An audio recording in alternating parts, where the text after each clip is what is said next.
Good evening, ladies and gentlemen. Adam Green here with No More News. Late night stream. Amalek is here. Gonna have a chill, sit back, view party, watch stream. We got a few things to watch here on the docket. A new video 6 days ago. The truth about what Chabad believes from the Jewish Learning Institute. We've got Vrilliam's latest what the most famous rabbi had to say about Jesus. Let's see his spin that he puts on that. We've got Jeremy Boring, new interview, new live stream, the growing church pipeline into neo-Nazi ideology, calling out Stone Choir and Joel Webbin and the E-Crusaders. So, what's up, Amalek? Oh, hold on, you're on mute. Let me go. There we go. What's up, dude? Not much. I'm ready to watch all three of these were in my watch later, so might as well watch them together and go through them all. So they should be fun. They should be interesting. Instead of me being lazy and laying down on the couch on my phone watching one of these or listening to one of these, we're here with the lights blazing. And I look out of focus too. I got to get my something fixed. But my vote, guys, is the Chabad one first. Actually, maybe Will Sexton first. Well, I don't think we're gonna be able to handle much of this. Like, I don't think we're gonna get through the whole thing. I don't. So maybe just might as well hear about like what we say the Jews believe, and then he'll respond with what the Jews believe. I'm just super interested to see the spin he puts on this, because I played some clips of him, watched one of his streams the other night, and called him out for not covering what Maimonides said about Christianity. So I'll just be open and, like, you know, it is what it is. I literally DM'd him, messaged him from his video, and the quote from Maimonides, and I said, "You are misrepresenting what their coverage is. Here is Maimonides, one of their most important rabbis. Here's what he's saying." I linked to him the King books and all the other things, all the other stuff. Like, I linked all that stuff to him, and I said, like, stop misrepresenting what the Noahide laws are, Noahide situation is. Like, you're not helping when you share things that aren't true and mix them with true things. But I mean, he is sharing true things with it, just like we say with all these guys. So at least he'll give us a chance to at least show like the differences and how we would handle this kind of thing. Yep. All right. So that's why I want to watch that first.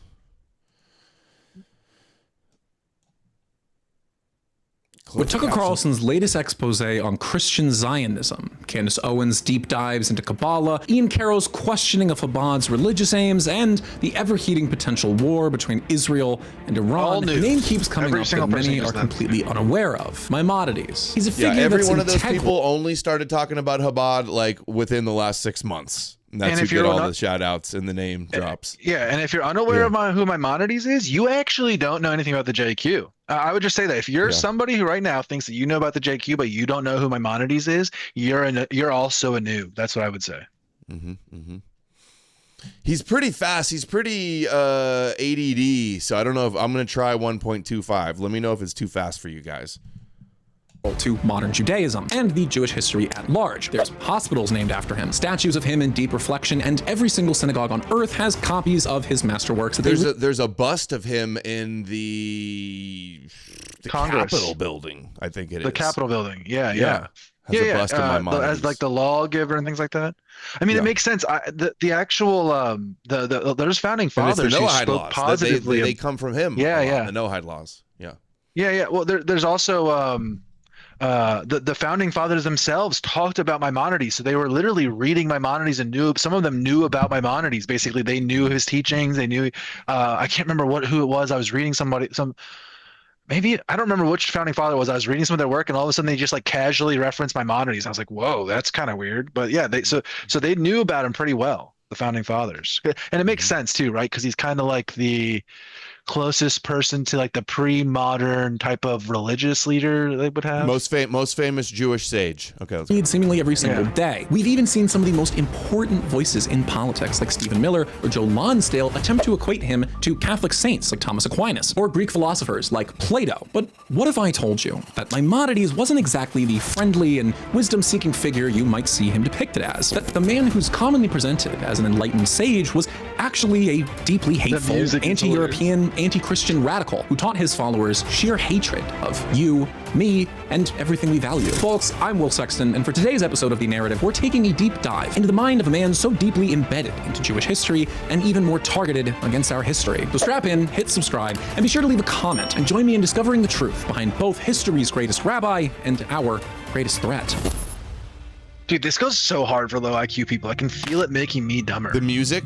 The music and the dings now, and before we can the understand subscribe the now works and of all this stuff, who exactly he was and what exactly he believed, we have to understand the world that he was born into. Maimonides was born in 1138 in Cordoba. This is towards the end of the Islamic period of the Iberian Peninsula. His father, Maimon ben Joseph, was a deeply important dayan, a rabbinic judge in Jewish courts. Maimonides studied Torah, Zohar, and Talmud under his father, and at a very early age developed an interest in Western philosophy, science, and other ancient Greek texts. In 1148, when he was still very little, the Almohads, a Berber dynasty, took over the Iberian Peninsula and kicked out a lot of the Jews that were living there and imposed forced conversion. Now, let it be known, because I imagine I'm going to get comments about this. That's like obviously against the rules of Islam, but it happened in history on several different occasions, especially with non-Arab caliphates and emirates, etc., etc. This is when Maimonides' family, alongside several others in his community, fled south into North Africa. I actually have spoken about this before in my videos on the Sephardic Jews and the Mizrahim at large. Now, North Africa at the time was the center of Jewish scholarship. Many people don't know that. All the way from modern-day Morocco and Western Sahara, depending on who you ask, across the whole top of Africa into Cairo, this was like where a lot of the golden age of Jewish thought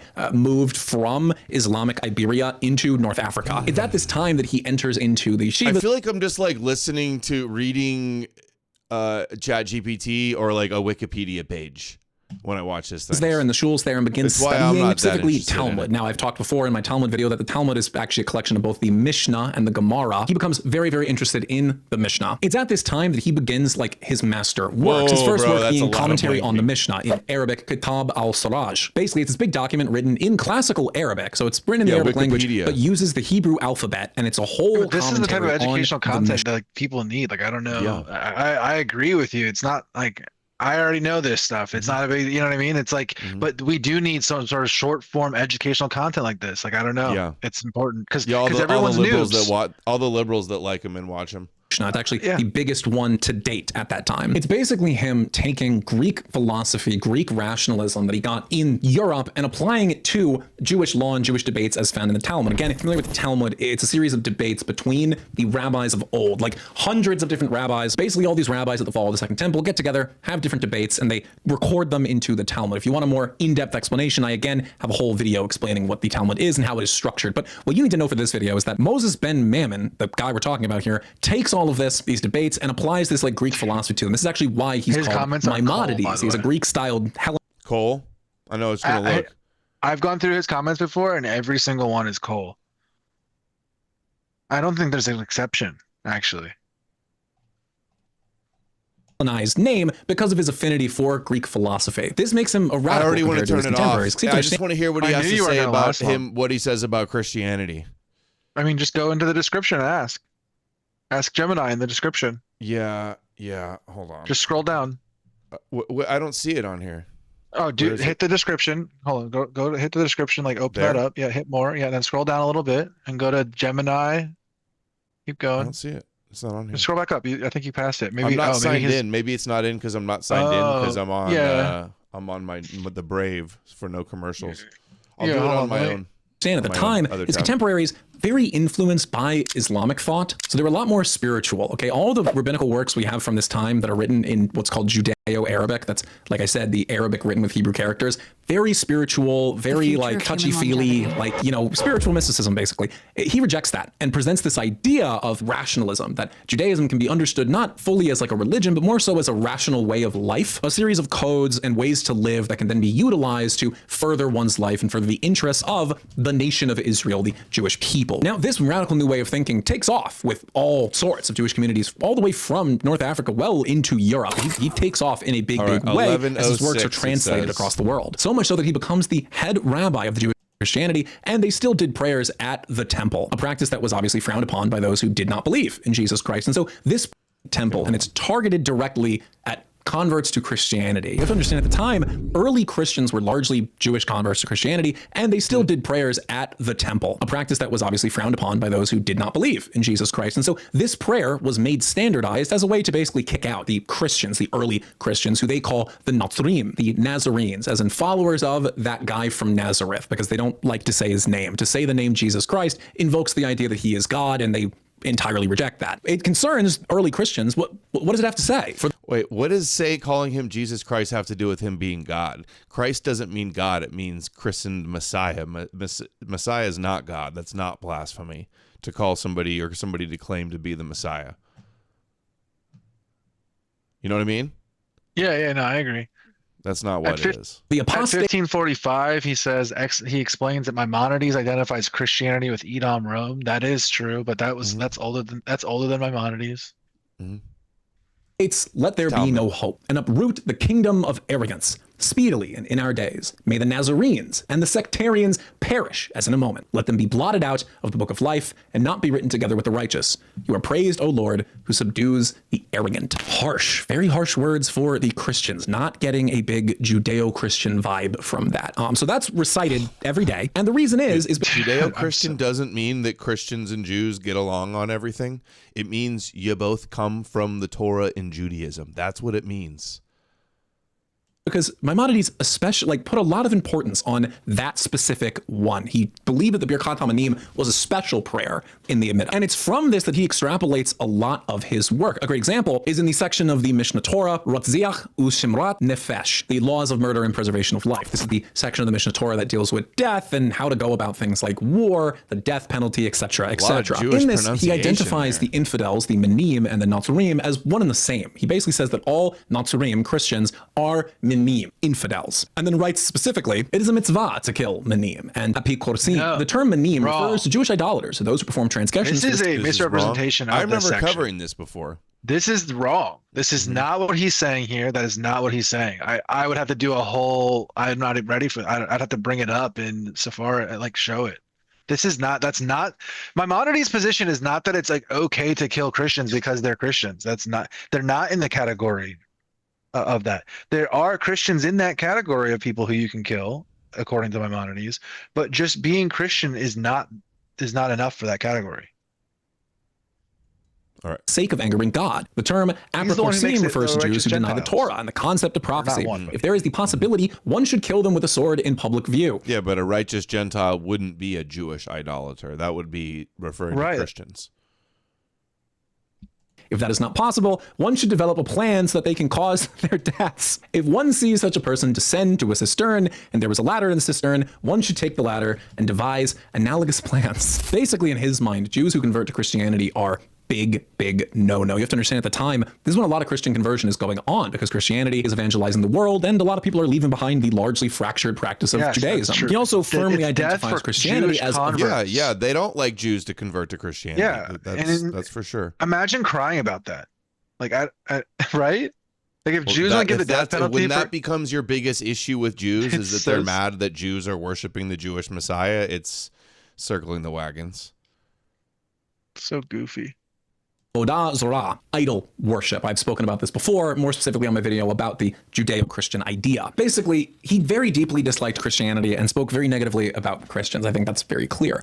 This is because, again, he lives in the Islamic world, so he's allowed to write such things. And the work becomes very popular in the Christian world and is brought in very secretively into the Christian world because the Ashkenazim, the Jews of Europe, they're living under Christian rule and largely don't like Christian rule. And so it's kind of a catharsis for them. They like reading these documents and they see it as a form of catharsis against leaders that they dislike. But it's from here that the most damning aspect of Maimonides is revealed. Because like I said, he played a very important role in the Crusades against Christianity. His logic and rationalism, this is where it fully takes off because he believes in the idea of there was political Crusades against Judaism. You mean the Muslim war against Christians? That's what he's saying?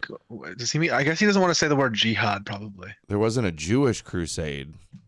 Well, he's talking about like the Islamic jihad against Christians, right? He's saying the Islamic crusade. I just think he probably doesn't want to say the word jihad on YouTube. He's saying Maimonides wound up the Muslims to go to war against the Christians. Is that what he's saying? Yeah, and that's kind of true in a way. I mean by that is this notion that the Messiah, what they call the Mashiach, is a political figure in the real world in a pragmatic sense, rather than spiritual Mashiach, as we would describe Jesus Christ. In many ways, this idea is both a pragmatic reality, a pragmatic and like rationalist approach, and a direct confrontation to Christianity and its idea of Jesus Christ as God and a spiritual Messiah. This is where he formulates arguably his most important idea, the concept of the four great empires. Now, the four great empires in rabbinical thought are Imagine that Babylon, everything you learn Persia, about Greece, Jews is from Rome, with Rome being identified from what? From Brilliant, from watching Brilliant explainers, dude. That's how these people are learning. That's how right now, like middle school and high school and like shit lib 20s people right now, noobs. That's how they're learning about Jews, guys. Like watching videos like this. Yeah, from the Orthodox Christian bias perspective. Definitively as Edom. You might remember earlier we read the Birkat Hamanim, and in it they say the kingdom of arrogance. They refer to this kingdom of arrogance. That's Edom. Edom is the kingdom of arrogance. It's the kingdom that is the most against Israel, meaning the people, the nation. Maimonides identifies modern Rome as Edom because Rome is responsible for the collapse of the Second Temple. And further, he identifies Rome as still around. Mind you, this is a time in which Byzantine Empire is a shadow of itself. There's not really Romans around anymore. And many Jews at the time believed that that meant Rome was defeated, that Rome was gone, and that chapter of their life is done. But Maimonides argues that no, Rome is still around because Rome is Christianity. He argues that the period of time the Jews are living within is the Fourth Great Empire. It's Rome, but bigger. It's Christian exile. He identifies all of Christianity, the sheer belief in it, those who are baptized within it, as Rome. He writes in Melachim Milchamat, the law of kings and wars, that Rome, Christianity, those who are born of Christian cultures, need to go. They need to be full-on eradicated, basically. That the prerequisite for the Mashiach is the total disintegration and destruction of the nations of Christianity. So, to put it all bluntly, the guy does not like Christianity, and I'll give him credit where credit is due. Like, this is a time in which the relationship between Christianity and Judaism is very bad. Like, Jews and Christians were not dealing with each other well. All right, so he's not going to say what Maimonides actually said about Jesus. I thought that's what the whole video was going to be about. Just like I called him out last time and said, why don't you say what he says about Christianity, that it's a stepping stone preparing the way for Moshiach? Is he going to tell us that, the most important thing? No, he's going to go, oh, he hates it. He wants to kill you, blah, blah, blah, and leave the biggest part out. You know, I just realized one of my favorite. So, like, Maimonides was a contemporary with Saladin. You know who that is? or the Muslim ruler from the Crusades that beats up in the the Crusaders. They love that movie, The Kingdom of Heaven. Remember how in the movie he says, "Oh, I'll send my doctors to you," to the leprosy guy. Was the doctor? Maimonides was that doctor. Yeah, that was he was one of the doctors in that court. So basically, like the Crusaders' favorite mascot, if like that had leprosy, he likely if that movie is true, he was tended to by Maimonides or Maimonides trained doctors.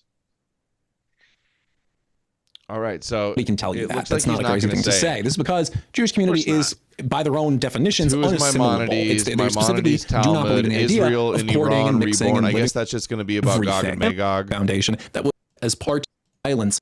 Next, folks, got a hard CTA, you guys. Gotta get the engagement up. Come on. As I always say, if you want to check out the second channel, my podcast channel, got some great interviews, chains of the old days. Probably because they didn't really know about them, but I meant. All right. Disappointed, and then of course he's not going to cover the thing that we all try to draw attention to, that all the rabbis are quoting in every video. Well, Maimonides preached interconnectivity and working with the people of the book, quote unquote, right? Like, and you see that coming out. Like, yeah, he was anti-Christian, but he was like against their theology and wanted to debate it, basically, if that makes sense. He wasn't anti-Christian in the way that these guys are painting him. Like, it's just not how he was. Yep. He was like offered I don't think this story is true, but I think it's like a later legend.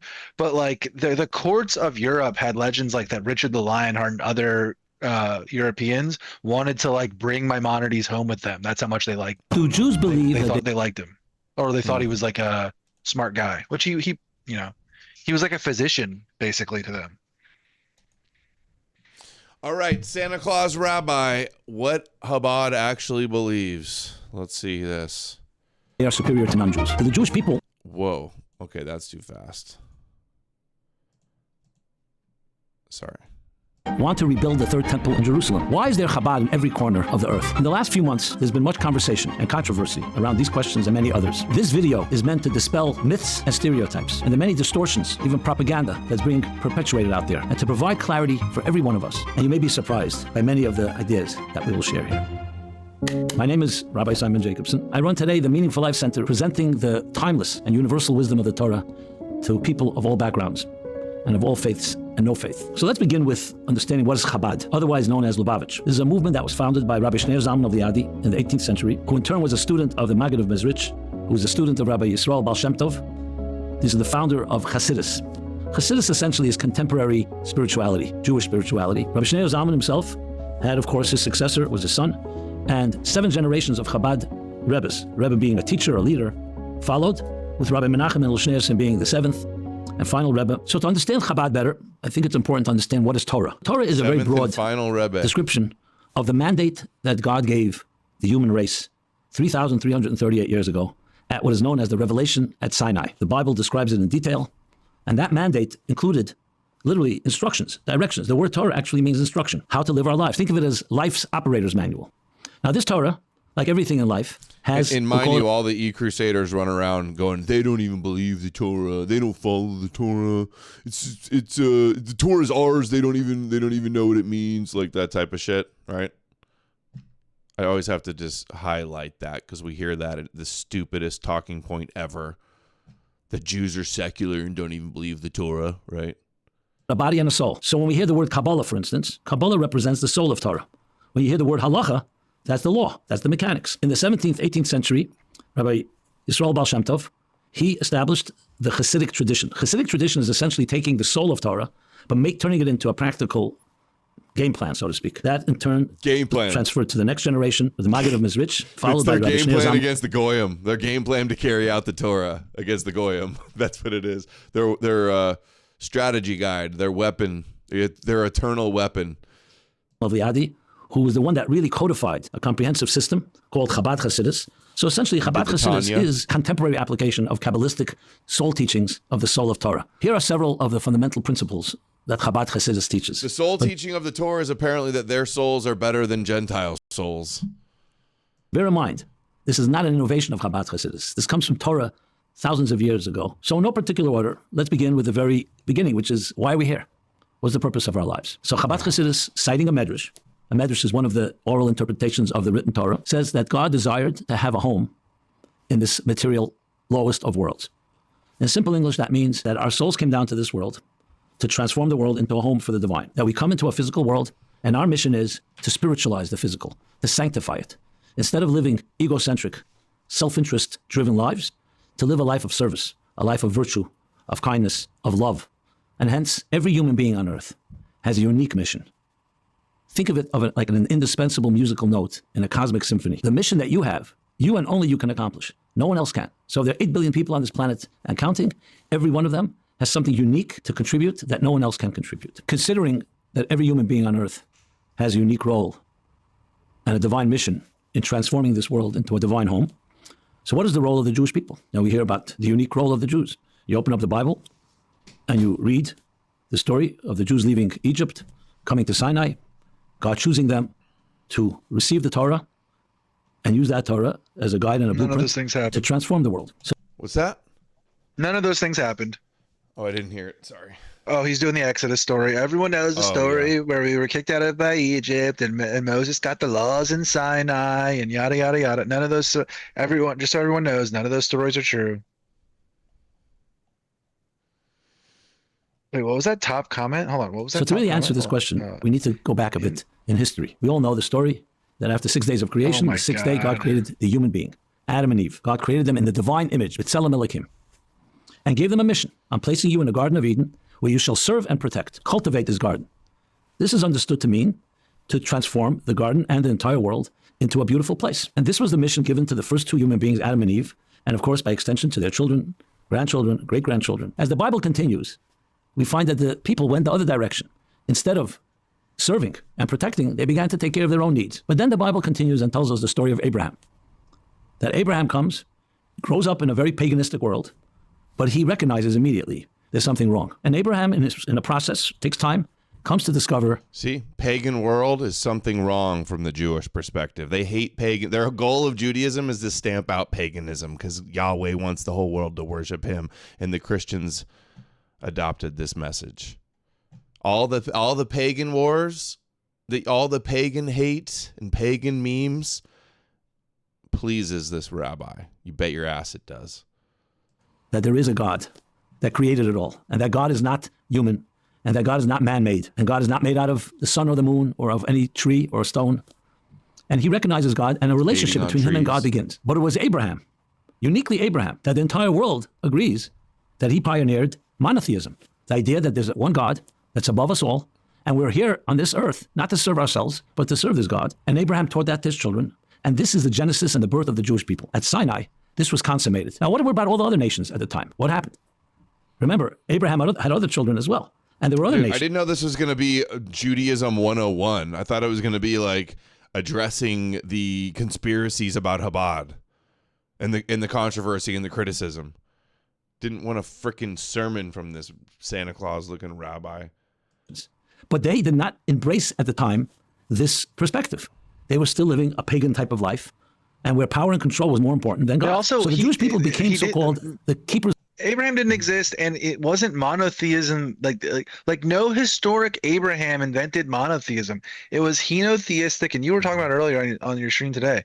None of these things were enforced, or not. Like the idea that there was this Jewish nation and Jewish laws practicing like the Bible. That is not true history. That's not. It's just not true. That never happened. There was no Abraham. None of this stuff happened. They didn't invent monotheism like that. It was a later theological development out of henotheism, and they edited their Bible attempting to cover it up, basically, is what I would say. They didn't do a very good job. I mean, I shouldn't say that. That's a little bit too much, but they did try to, they're not proud of this, I would say. They're not advertising that they were henotheistic, or things like, Yahweh having a wife and stuff. Of the flame. That's why they're called the people of the book. They became teachers, and they always knew that their goal was not just to reach other Jews, but it was ultimately to teach this message to the entire world. So it's clear that the goal was ultimately to transform the world. So I would say, in sum, the Jewish people become like the teachers. And look what happens in history. Close to 1,000 years later, the birth of Christianity. 7 centuries later, the birth of Islam. All based on these teachings of the Bible, all claiming that Abraham is the father of all nations, as the Bible puts it, and all trying to embrace these principles. We're not getting into now the distinctions between these major religions, but just showing the trajectory of history. Today, all the values we cherish And this is... See, they view Christianity and Islam as their success. You guys realize that. That's just what Maimonides said. Clearly, Christians and Muslims are affirming the God of Abraham and the Torah and the prophecies. This is how they actually view you. Critical. Most people don't appreciate it. Every value we cherish, social justice, human rights, freedom. Funny how William, because he's a Christian, doesn't tell you that part. These teachings of Abraham and the teachings of the Torah. And today they're universal. When the founding fathers of the United States write, we find these truths to be self-evident. All men are created equal and are endowed by the Creator with inalienable rights. It's the foundation of all democracy. The first time it was institutionalized is 250 years ago in the United States. And today it's become common and a given in most countries of the world. All originates from the Jewish people at Sinai and originates from Abraham and that whole process. So the Jewish people serve as... Basimi 1949 sent $0 on. It never ceases to amaze me how people can swallow this fairy. It's incredible. It's incredible. It's like Invasion of the Body Snatchers that so many people think this is real. You can say teachers, role models, but a goal is to achieve global transformation, that every nation and every individual on earth should fulfill the divine mission that they were given. So let's define out what global transformation means, because it could be quite foreboding. It can sound like, oh, someone's coming to take control. Exact opposite is true. Let's keep in mind the words. All people are created equal. Let's go back to the words of the Bible. Every human being is created in the divine image. Every human being. So the teachings are, instead of living a life that's all about me, and my needs, it's about expressing and actualizing the divine image in which you were created. So this isn't about one people controlling another people. It's on the contrary. It's freeing us all from our own egos and from our own psychological trappings and our insecurities and fears, and embracing the most important thing of all, that God put you in this world. So imagine a world where you have 8 billion people, or 9 billion, whatever the number may be, and everyone recognizes their divine mission and builds a family around that. And we all work together, a harmony within diversity. I don't know if there's a person on earth that would not embrace that type of vision. That is the vision that was given at Sinai and will be completely fulfilled, what we call the Messianic age. And it's a peaceful world. It's a beautiful world. And there's no one dominating, and there's no such thing as jealousy or hatred or racism, because everybody recognizes that each of us are brothers, all created in the divine image. So besides what I've said about being teachers, role models, the Torah tells us that the Jewish people were commanded with 613 mitzvot, like we find in the 10 Commandments. Believe in God. Honor your parents. But then you have do not steal, do not kill. There's 613 such mitzvot. Hasidic thought explains that a mitzvah actually comes from the word connection, not just commandment, connection. So every mitzvah, think of a mitzvah as being a channel that connects the material part of our lives with something spiritual, with the divine. And every aspect of our lives, from the moment we wake up to the moment we go to sleep, even sleep itself, and everything in between, our mission is to sanctify that. These 613 mitzvahs play that role. They cover every aspect of life: our eating, our drinking, our praying, our work, our home, our personal relationships, leisure, travel, you name it. Even tying your shoelaces. We even have laws about how to tie your shoelaces. Every aspect of life can be sanctified and should be sanctified. And that's what a Jewish life is about. That life is not just random. It's not just a bunch of details in your life. That all of it, not just on the Sabbath and on holidays, not just when you're praying or when you're in a spiritual mood. 24/7, God is with you.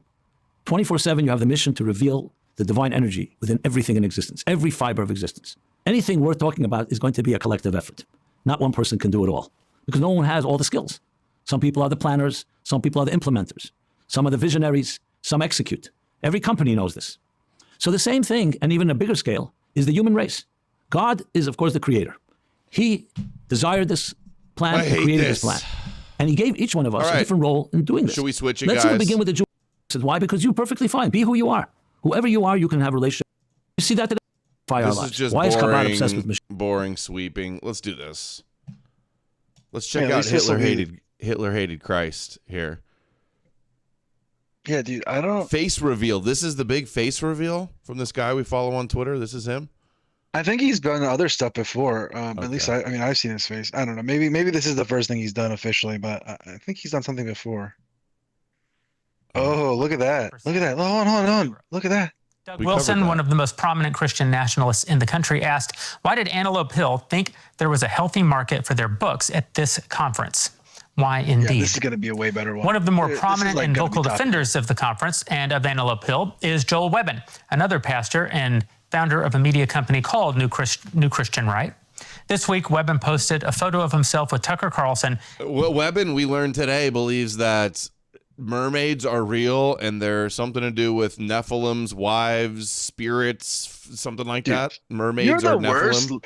You're the worst lore researcher ever, dude. I don't even know how I follow you, dude. You suck at this, dude. That's the close lore enough, is, dude. The lore is that the mermaids are the soulless women who mud sharked around with the Nephilim. So it's the regular human women who mud sharked with the Nephilim and bred with the Watchers. You know what I mean? And that's how they got the mermaid tails. Yes, yes. And they were and God took their souls, and that's how they got the mermaid tails.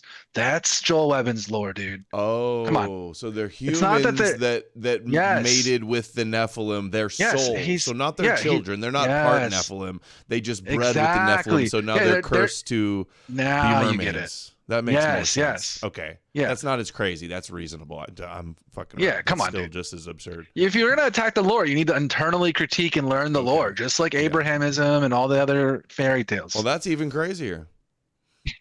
No. And his friend J.D. Hall, with whom Webben traveled to Tucker's studio for Hall's 100-minute episode, discussing with Tucker, quote, the corrupting lie. Can you bring me to your Tucker interview, bro? Hey, can you introduce me to Tucker? Can I come too? Is that how it went down? Hey, maybe you'll hit it off real good and he'll have you on too. How long before Joel Webben comes on? Oh, it's happening. Tucker. They're in the works, now, especially with this. Jeremy Boring already recorded it. Of Christian Zionism. In the interview with Tucker, Hall called Israel, quote, a desert war cult. It's catchy. Said Muslims are, quote, quite fond of Jesus, and blamed Christian-Muslim tension on, quote, Jewish talking points on the news. Yesterday, Webben's own organization, New Christian Right, posted about Israel, quote, they killed the prophets, they killed the Lord Jesus. Paul calls them the enemies of all mankind. Now they're trying to sabotage a peace deal in the Middle East. Why do we partner with them? Dude, when Paul says that, he's talking about people who block the spread of the gospel. He's not talking about all Jews at all times. He's literally talking about Jews who are stopping the spread of the gospels to ethnic Jews. Christians were trying to preach to ethnic Jews, and ethnic Jews were trying to shut it down. And Paul says that they're the enemies of all mankind. And what does he tell you to do about that? He tells you to do nothing about it. He tells you to do nothing about it. So this whole, he says that they're the enemies of mankind. It's just bullshit. Like, it's superficial. It's surface level. They use it all the time. It's stupid. Got it. To his own tweet, what fellowship does light have with darkness? The same week that, say his name again? Brian Suve. The Bible does say that, though. The Bible says that, light and darkness. I just covered that verse like yesterday, the day before. We really should have spelled it that way in the prompter. The same week that Brian Suve's publishing house hosted a conference where Antelope Hill felt welcome enough to sell Hitler's speeches, Webben was sitting in Tucker's studio with J.D. Hall, who was making a case that Christians should reconsider their relationship with the Jews and cozy up to Islam instead. These aren't unrelated events, and this didn't come out of nowhere. It's the visible surface of a years-long infiltration of neo-Nazi and white supremacist ideology into Christian nationalist spaces, driven by specific teachers, amplified by a tight-knit internet community, and enabled by an institutional cowardice that names woke leftism but refuses to name the wolves in its own flank. But not everyone is afraid to name the wolves. Is this Nazis infiltrating Christians, or is this Christians trying to monopolize Nazi spaces? What do you think? Because the way he described it is like it's secret Nazis pretending to be Christian. The problem is that it depends on the individual, and I have a problem with both people. That's kind of the thing, right? Like both of those things are bad. Like, I don't want Christians pretending that they can take over any like pro-white space or counter-Semitic space. Cannot be led by, and the helm cannot be led by Christians doing this, because it's always just going to be looped back into this bullshit that we're seeing and that we talk about all the time. And at the same time, if there are like ethno-nationalists or counter-Semitic, like, you know, the Antelope Hill guys, they said they're secular, and, you know, they probably agree with us on a lot of things. But what are they trying to do? They're trying to like waste their time in a way and cozy up to the Christians. And then they're part of this like middle group that we talk about that just like tolerates and tries to subvert the Christians and all this other stuff. Like, that's part of the problem as well, right? Like, those are actually the people we really need to convince, because they're like, because of them, this stuff has happened. If people didn't tolerate this like bullshit, it wouldn't be happening all the time. I have three people here with me who've been doing just that. John Harris is the host of Conversations That Matter. He's been tracking this pipeline for years. Will Spencer, a former Manosphere influencer who went to the very edge of the online neo-Nazi world, walked away. Dude, his profile picture looks so different. Is that who? Hold on. Who am I thinking? This is crazy, dude. John Harris, I've been watching some of that guy's videos and his explanations, and dude, he's got some interesting content on like all this stuff. They're trying to like de-radicalize people away from white nationalism. That's essentially what's going on. Did he like AI his dome to be 2 sizes smaller? What is going on here? Well, Will Spencer, I shared clips of him. He's the one who's doing all these like, William Pierce debunks and all this other stuff. Like he's basically trying to do like high IQ Donnie Darkinism, if that makes sense. Where he's basically trying to point out and show that this is like a evil Gnostic paganism being brought into the church. Like, and he's William Pierce and all these other figures, he brings them up. He brings them into in his articles and his videos and things like that, and shows Christians like what to watch out for, basically, in his explainer videos. So yeah, looks like he's on Coneheads. Away and now writes about his radicalization and about how this radicalization captures particularly young men. And for the first time publicly, Ethan Hansen, who has been anonymously exposing these people on X for years under the excellent account Hitler Hated Christ, and who has decided to make himself known I guess it is for some reason, lack of good sense or decency, chose the Jeremy Boring Show as the venue. You do meticulous research, debunking memes, disinformation, historical revisionism, online neo-Nazis used to deceive and... Dude, how much of the research has he got from you, Amalek? Fruit, and we're very glad that you're here. It's not a in team an anonymous effort way, but from as the whole team. Yeah. So thanks for being with us. He sends good stuff. We'll get right into it. I mean, the very first thing is if a guy decides he's going to show his face for the first time after doing the kind of work that you've been doing on the internet, I want to know why. Like, what on earth got into you? What came over you? And why now? Yeah, well, I mean, now is when I got invited on the Jeremy Boring Show. Man, we should have invited you on. So I'd never got an invite for running an anonymous Hitler Twitter account to fly out to Nashville and film something. So thanks for having me, by the way. Thank you for really, I mean, we've just seen an acceleration in the last year or so, maybe year and a half especially, of a lot of guys that are calling themselves pastors or are prominent figures in this sort of new anti-Jewish, purportedly Christian right. Yeah. And it's sort of getting to the point now, in my opinion, where it's not something that is going to fizzle out on its own. You need people that have spent a lot of time looking at these ideologies, know how to respond to them, are familiar with all of the different intricacies, the talking points. And I've been posting about this sort of thing for 3 or 4 years now, and quite a few years before that, having personal interactions with these type of guys in person and online. Sent $10 feels weird when I haven't heard shekels flow in a while.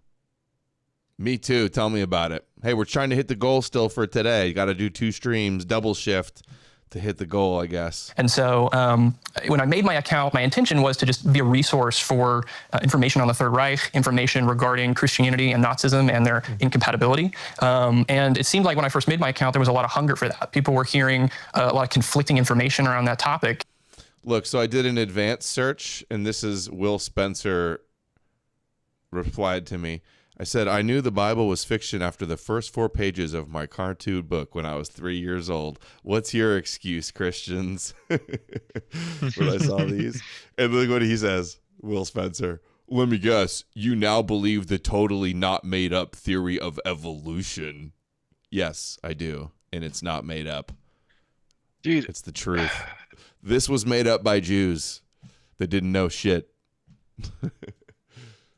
That's funny. That's the only reply. And my account took off. So I never expected it to get to the point that I would be people interested in my personal opinion about anything beyond just sharing historical references and things like that. But I think as some of this has become a little bit more mainstream, it's become necessary to speak out against it more vocally, and now I guess put my face on it too. So, well, I appreciate you doing it. You knew when you chose Hitler Hates. Dude, evolution's made up, not Genesis, bro. Christ, like you were picking a fight.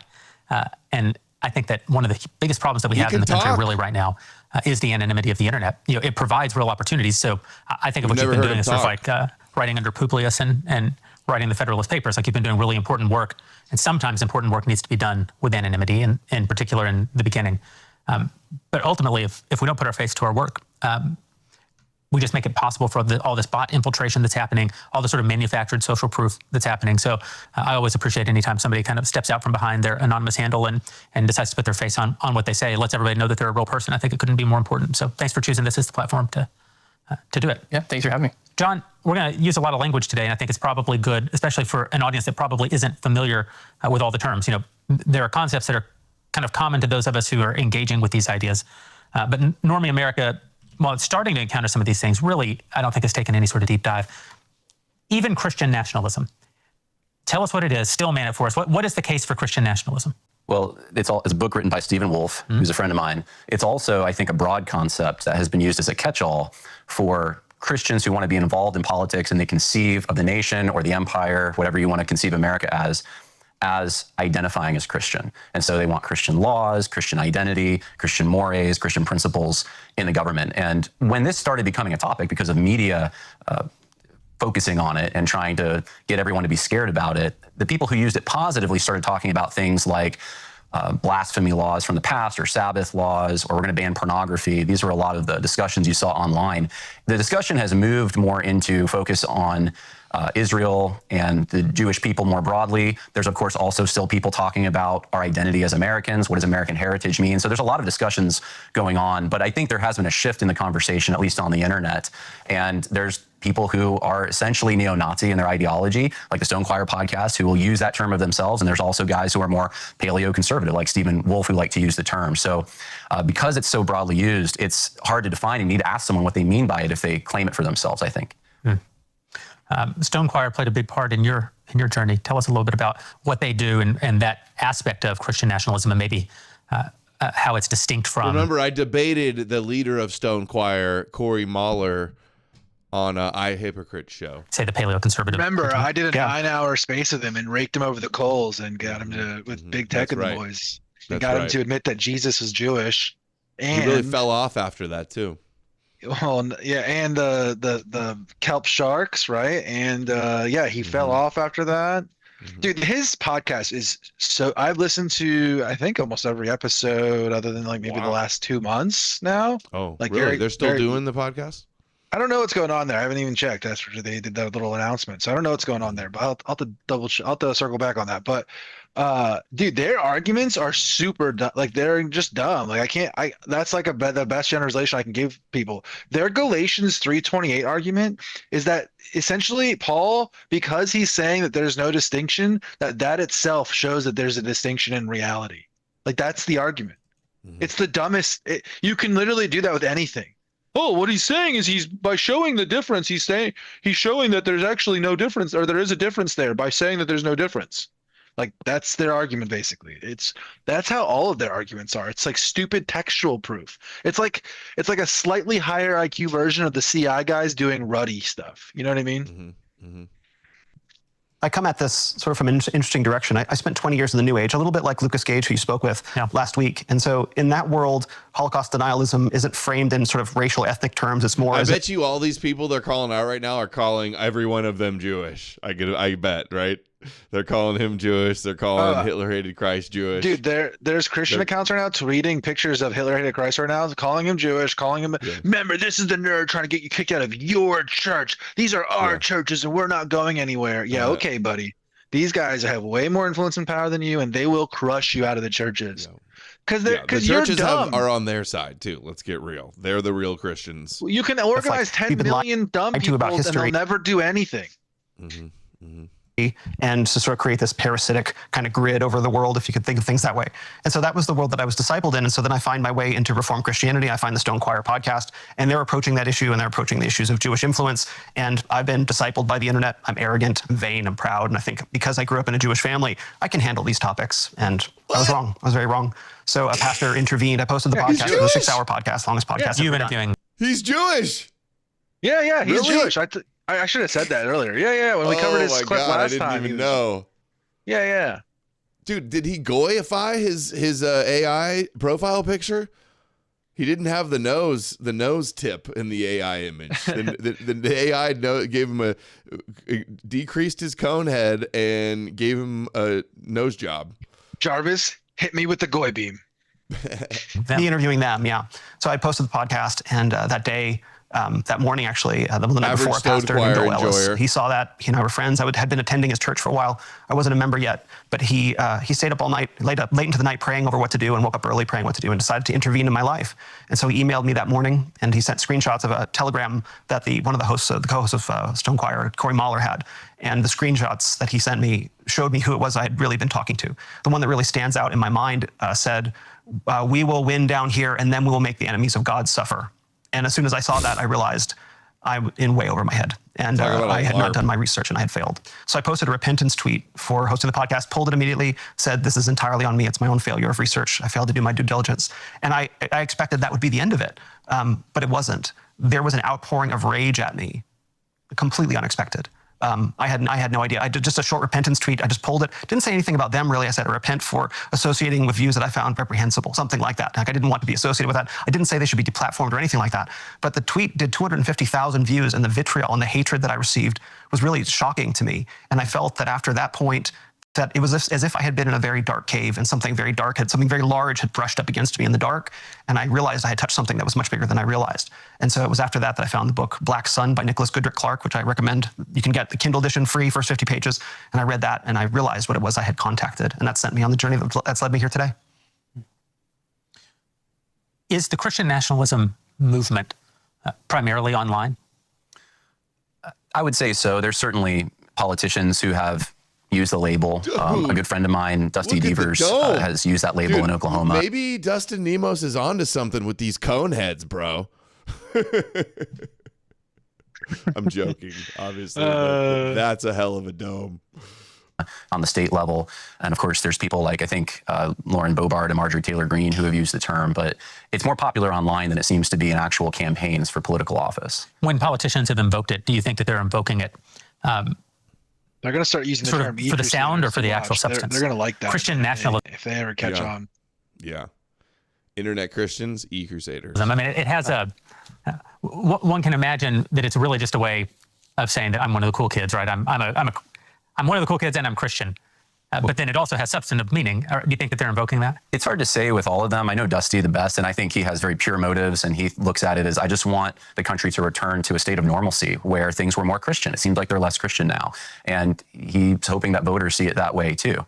So return to moral standards that were slackening, especially under Biden. So I do think there's a way this has been used that people with good motives have tried to use it.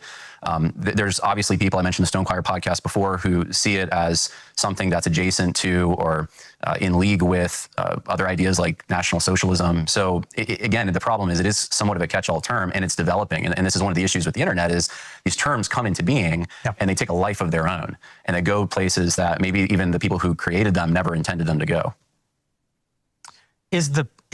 Do you consider yourself today a Christian nationalist? I've never used the label of myself. Okay. So people have attributed that to me. I'm just a Christian. I'm an American. I'm a conservative. I've called myself a paleocon before. So I read like Chronicles magazine and that kind of stuff. Paul Gottfried. I mean, those are the guys that I like to read. But I saw some hope in the Christian nationalist thing, especially initially, that there were guys who were talking about restoring Christian values and Christian understandings and Christian identity to their local municipalities on the state level, on the federal, national level. And that was something to be hopeful for. Now, I don't know that it's kind of trailed off. I don't know if it has the electoral power that people who were positive about it were hoping it would have. But I don't think it's going away necessarily. There's new terms obviously being used. New Christian right is a term that got coined for people that didn't necessarily want the label Christian nationalist. They were part of the new Christian right. Now, though, Joel Webbin's kind of taken that for his own brand. So that term has been sort of used now for something very specific. So it's very hard on the internet to determine what these words necessarily mean in the moment, because once I define it tomorrow, it might take on a new life. Yeah, I mean, it is funny how singular personalities online can lay claim to broadly applicable terms, like the way Nick Fuentes did with America First, right? You've got a term that has always had meaning and it kind of has a storied history in our country, but certainly in 2015, 2016 was not being invoked by, say, Donald Trump to possess everyone off, but also to do the same thing, to take this term that's being used for purposes that I didn't think were appropriate and claim a kind of ownership over it so that you can imbue it with a particular meaning. I felt like that'd be kind of taking a page out of out of their playbook. But well, if I could just say something to clarify for everyone, maybe you would want the discussion to go this direction. I don't know, but I think we have no plan. We have no plan. That's very encouraging. So you guys aren't dispensationalists then. You don't have a chart. There's no plan. It's all kind of out there. I essentially have no eschatology. Okay, all right. So I think that there's a lot of post-liberal ideas that are gaining momentum. And post-liberal ideas, that's a wide box. When you open that box up, there could be bad things, there could be good things. So I don't like liberalism. I see myself as more pre-modern. How can you be a Christian and have no eschatology unless you're a full preterist? Which almost nobody's full preterist. No, I think he just means like he's like not dogmatic on it. He's like open to anything. He doesn't have a personal belief at all. You know what I mean? As far as like, oh, it could be that way or it could be this way. It doesn't, you know what I mean? He probably doesn't know anything about it. Yeah. So I guess you could say post-liberal. I want to challenge some of the liberal assumptions, but there's also people who want to challenge what they see as liberal assumptions, and they want to go in some of the directions that Ethan and Will have been talking about. And so Christian nationalism has borne the weight of just being Christians, I think, who want to be post-liberal. They want to conceive of nations as real organic entities and not just ideas. They want to look at identity as something that's more fulfilling and holistic than just an idea that you have in your head. So challenging the proposition nation idea has been a big part of this. And I think. Do you believe that America is not a proposition nation? I challenge it. Yeah. Challenge it. Okay. Well, I guess we're going here. So I think that nations, and this is a biblical view from my estimation, are formed organically as families move and they populate and they form folkways over time. So you see that in Genesis 11, Genesis 10, starting in Genesis 10. And then we see in the nation of Israel, there's an example given of specific laws that benefit them. And there's an integration process into a covenant. And there are people that can be part of it, but they have to come in at a certain scale. It's not like the mass immigration we've had. And they have to identify with the people. Like the best example is probably Ruth. Your people will be my people. Your God, my God. So that's the integration. It's not strictly reducible to ideas. There's ideas that are part of this, but it's a real tangible, very organic reality. It's like a family. And so that's how I look at nations, and I think America's an empire with multiple nations. In what way is the history of America, though, not propositional? Well, that's kind of an interesting way to word the question. I would probably push back and say, like, in what way is it propositional? Because I think... Well, for the history of this country, the concept of America as being creedal or propositional has always been part of our founding narrative. Right. So we're not a country without a proposition. We're not a country without a creed. There are many, many countries, probably the vast majority of countries that have ever existed have not been formed around a proposition or a creed. Some have. I think Israel probably more than any other than America. I mean, in this case, both modern and historic Israel were founded around an idea. Not exclusively an idea, but certainly were founded around an idea in a way that, say, Britain was not founded around an idea. Britain was founded really around a geography, and then there were wars of who would control that geography. America, unique, exceptional. And the fact of its being exceptional, the fact of it being creedal, the fact of it being an experiment. The American experiment is not a term of modernity or a term of the 20th century. That's part of how America has seen itself, part of America's identity from the very beginning. That is part of what's unique about this country. It's also why, on a continent the size of Europe, we have been able, for the majority of the history of the country, to be a state instead of, well, you know, if you travel as far as any one of you traveled to be here today in Europe, you're traveling over entire historic languages, historic currencies, historic militaries that warred against one another for centuries. We were able to be a cohesive nation for the last 250 years, in part because we were bound by something more than, well, geography wasn't enough to describe it. Ancestry wasn't enough to describe it because America's always had large amounts of migration. I think that if we want to talk about migration since the 1960s, you have some real problems there that I think have been incredibly deleterious to the health of the nation. You know, if you put too much blue dye into a cup of red water, the water is going to turn purple and then blue. If you put a drop every now and then, the water stays red. Basically, the red overwhelms the blue. That's what it means to integrate. That's what it means to have a melting pot society. Let's go. Skittles analogies. Good one, Jeremy. Overwhelm the safeguards that would make it possible for us to bring in people and have them become American. Of course, those are all. I don't think you'd find any pushback from any major conservative on the idea that that's been deleterious to the country. But if you say that America isn't creedal or isn't propositional, then I think that you're essentially saying that America is completely other than it has ever identified itself, because it has always identified itself along these lines as being the Jews a place where killed Christ. a particular set of people from around the world who share a particular desire to take part in this experiment, a particular desire to make their own way. Next section. Hold on. What was the next section? Why are the Jews the target? I bet you they're going to say it's. I bet you one of them's going to say it's part of the plan. Okay. I wonder.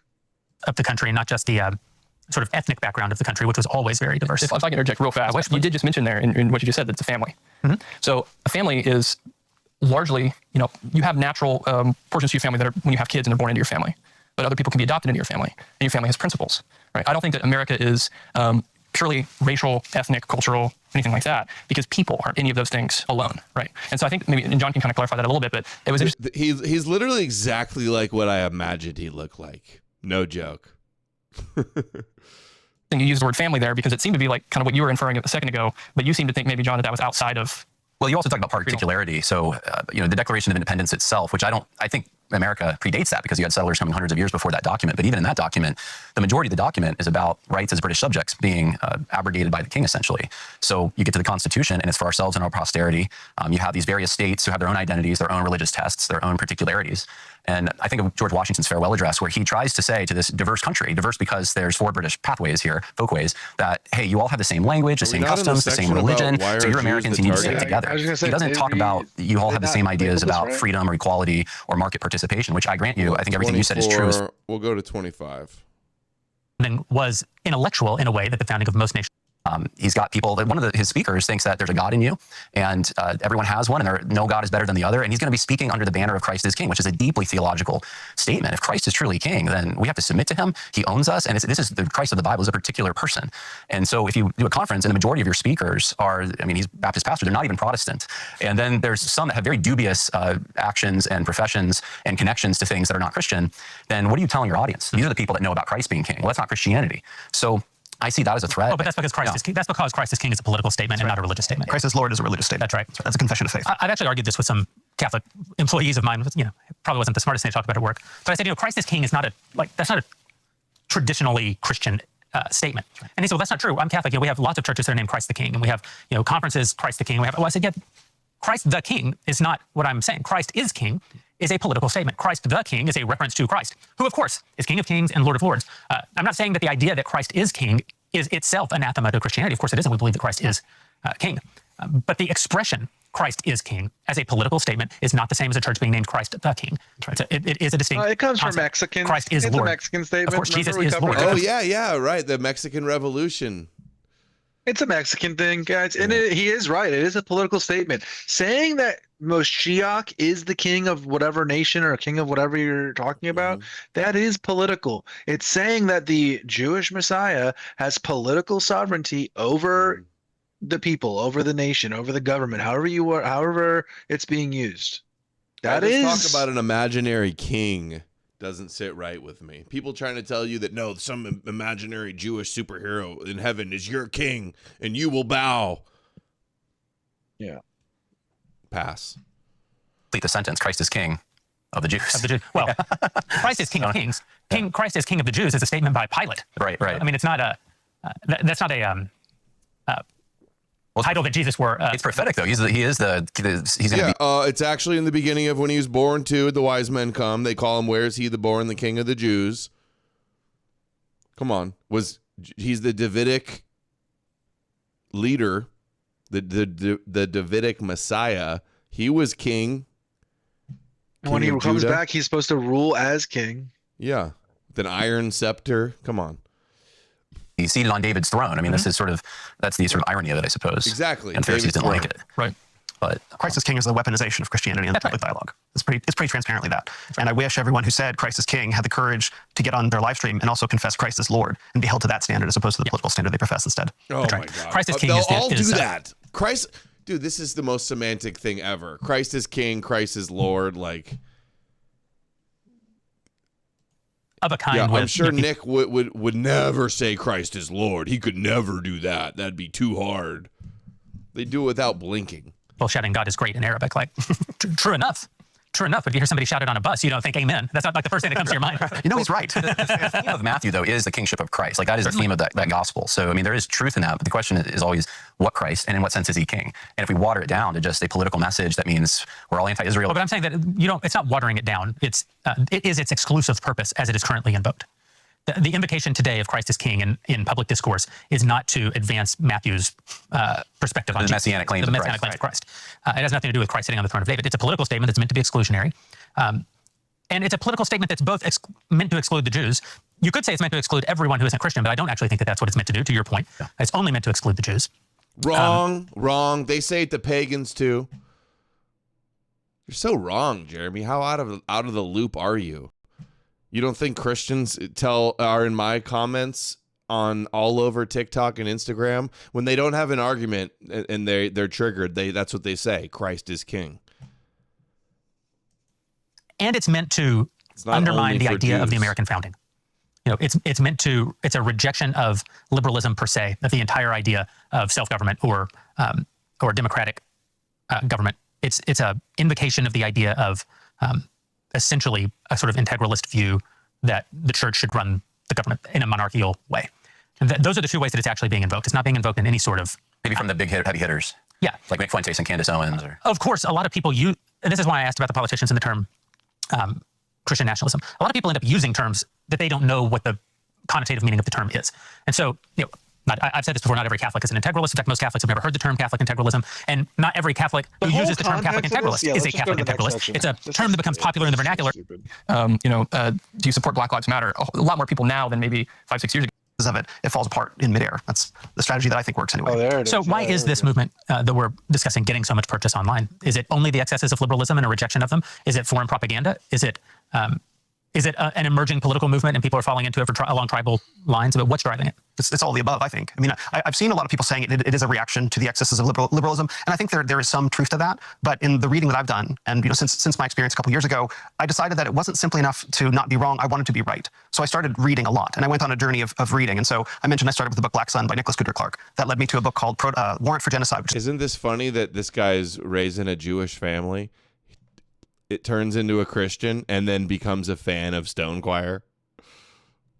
How many cryptos are there that are big fans of Stone Choir, I wonder? It's about the Protocols of the Elders of Zion by Norman Cohn. That led me to a book called The Plot, which is like a graphic novel version about the history of the protocols, which we can get into. That led me to Rumor About the Jews by Stephen Eric Bronner, which led me to Kill All Normies by Angela Nagel. And finally to It Came From Something Awful by Dale Barron, which is an excellent book. And over this whole journey, I've been trying to understand these ideas that seem to emerge in the post-war kind of era. They've traveled over the past 70 years into our dialogue today, and they've had a distinct trajectory. And so I think when people say it's a reaction to liberalism, I think there is some truth to that, perhaps priming, but I think there's also been a strand running through, it's been the American right. I don't think the politics themselves are right-leaning, but it has been within the American right that's there ready and willing and waiting to be like, hey, you're asking questions, guess what? We have all the answers for you. And so these young men, driven by their disillusionment, bitterness, fatherlessness, in many cases, churchlessness, fall into this morass of bad ideas that has been waiting for them for a very long time. And it's been documented, but I think nothing's really been done about it on the political right, perhaps out of fear, cowardice, opportunism, all of the above. But it's certainly not because of the excesses of the political left. The ideas have already been there waiting. I think a lot of it's ignorance. I'll be honest. I think there is some fear and cowardice, especially going on now that these ideas have percolated and people are a little bit more familiar with some of these extremely dissident stuff that's out there than they were a few years ago. But I find that a huge percentage of people in real life, like, not just internet weirdo people, but people who you find and speak to that are in conservative spaces in real life,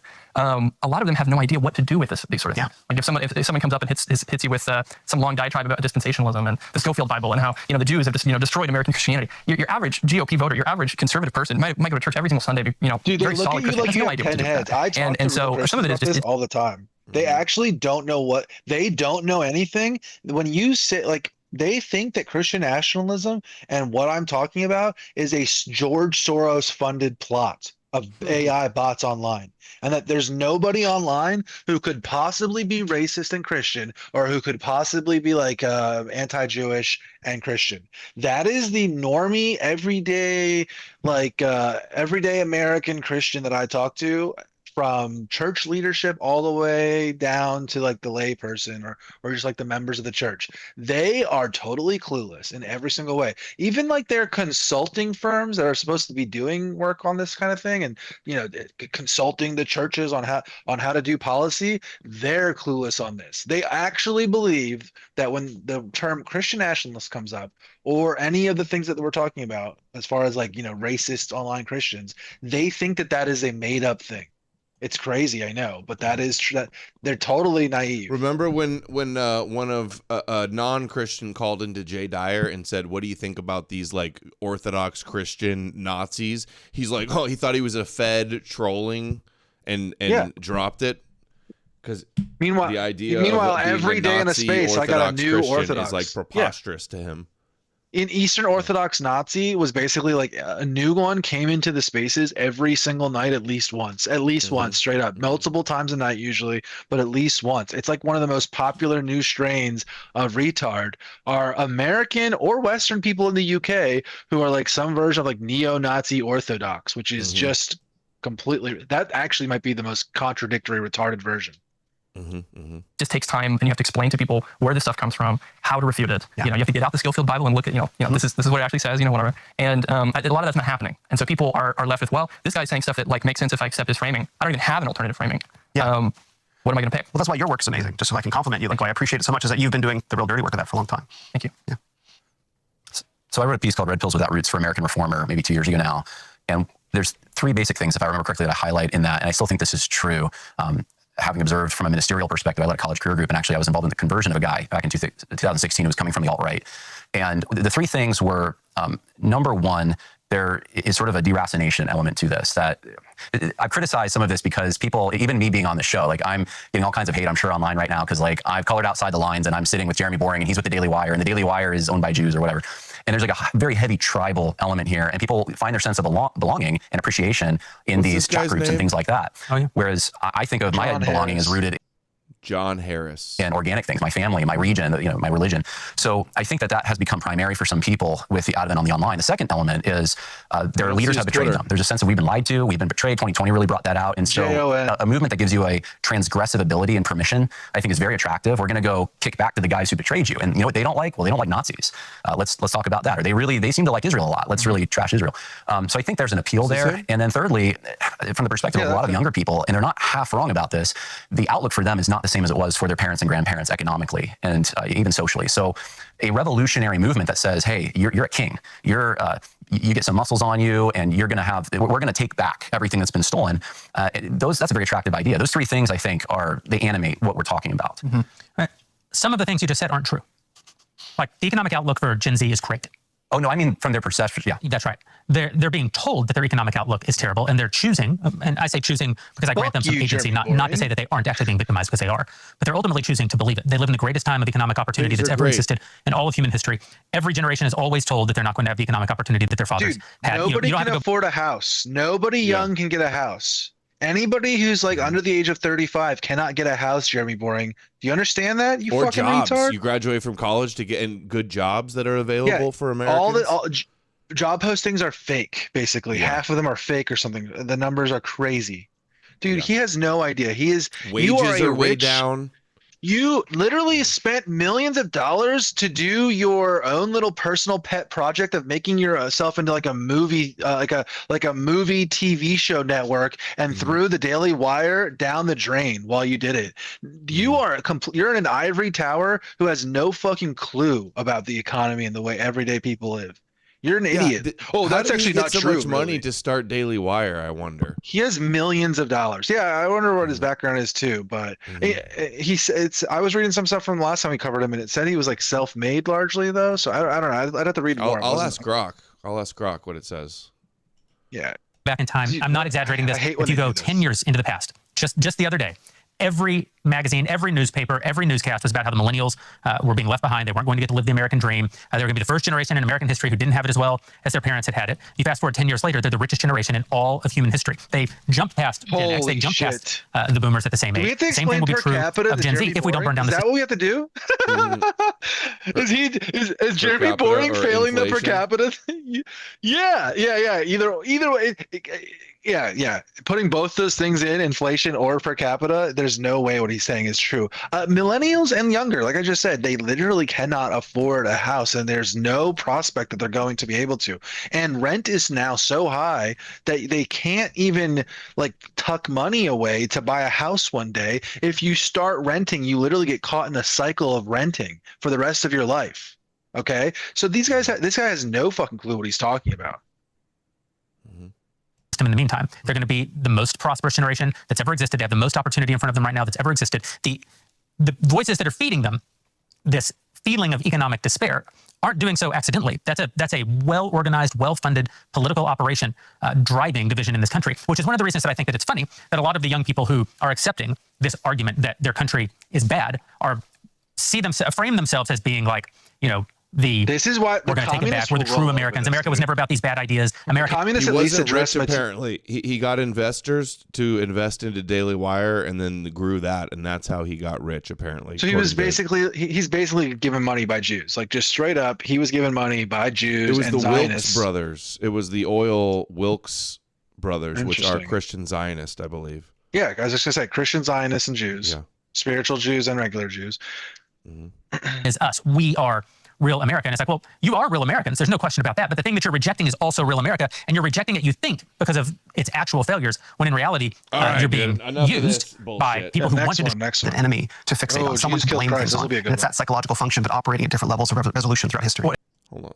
An enemy to fix way that it's kind of like the scapegoating function working at different levels of resolution. So when we were sort of in the medieval ages, if something was going wrong in the village, there's an illness or something like that, the crops die, you go and you blame the Jews over there in the ghetto, and so you go take your pitchforks, and you go and conduct the pogrom against the Jews over there. They're the scapegoat.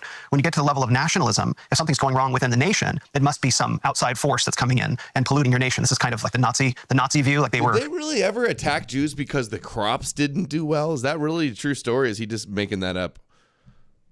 That's a good question. I can't think of any stories off my.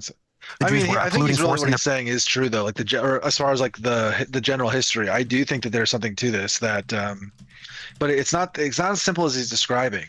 But there was like, if something goes wrong, we're going to be blaming the Jews in order to I thought it was because distract. they got loans from them. Yeah. So like they always talk about like, on the Crusades we killed and we burned all the Jews' synagogues down, yada yada yada. And what that really was, just for this example, is that it was essentially like local barons and nobility who owed the Jews a ton of money. Basically, were essentially saying like, Jesus is going to come back and the Armageddon is going to start when we go and win over the Crusades in Jerusalem. So why would we leave these Jews here? That's how he whipped up. They whipped up a crowd and went and like broke open their houses and like took money and basically burned their records for finances. And it's because those nobles owed the Jews like a whole bunch of money, like a ton of money. Like basically because they were allowed to charge interest in the whole thing.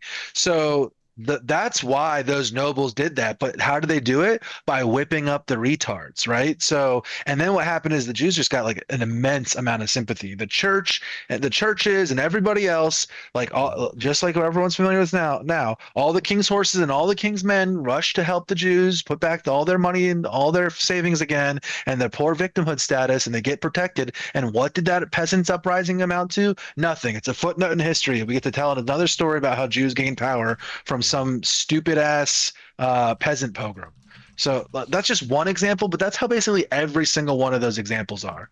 They never succeed. They're actually they just make them more powerful. Directly blamed for the crops failing, but crops failing, people being hungry, they just get blamed for just like everything. Well, they were accused of things like the plague and things that they're.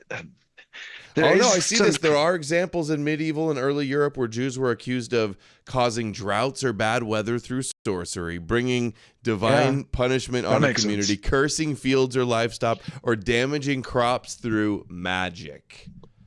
That's hell yeah.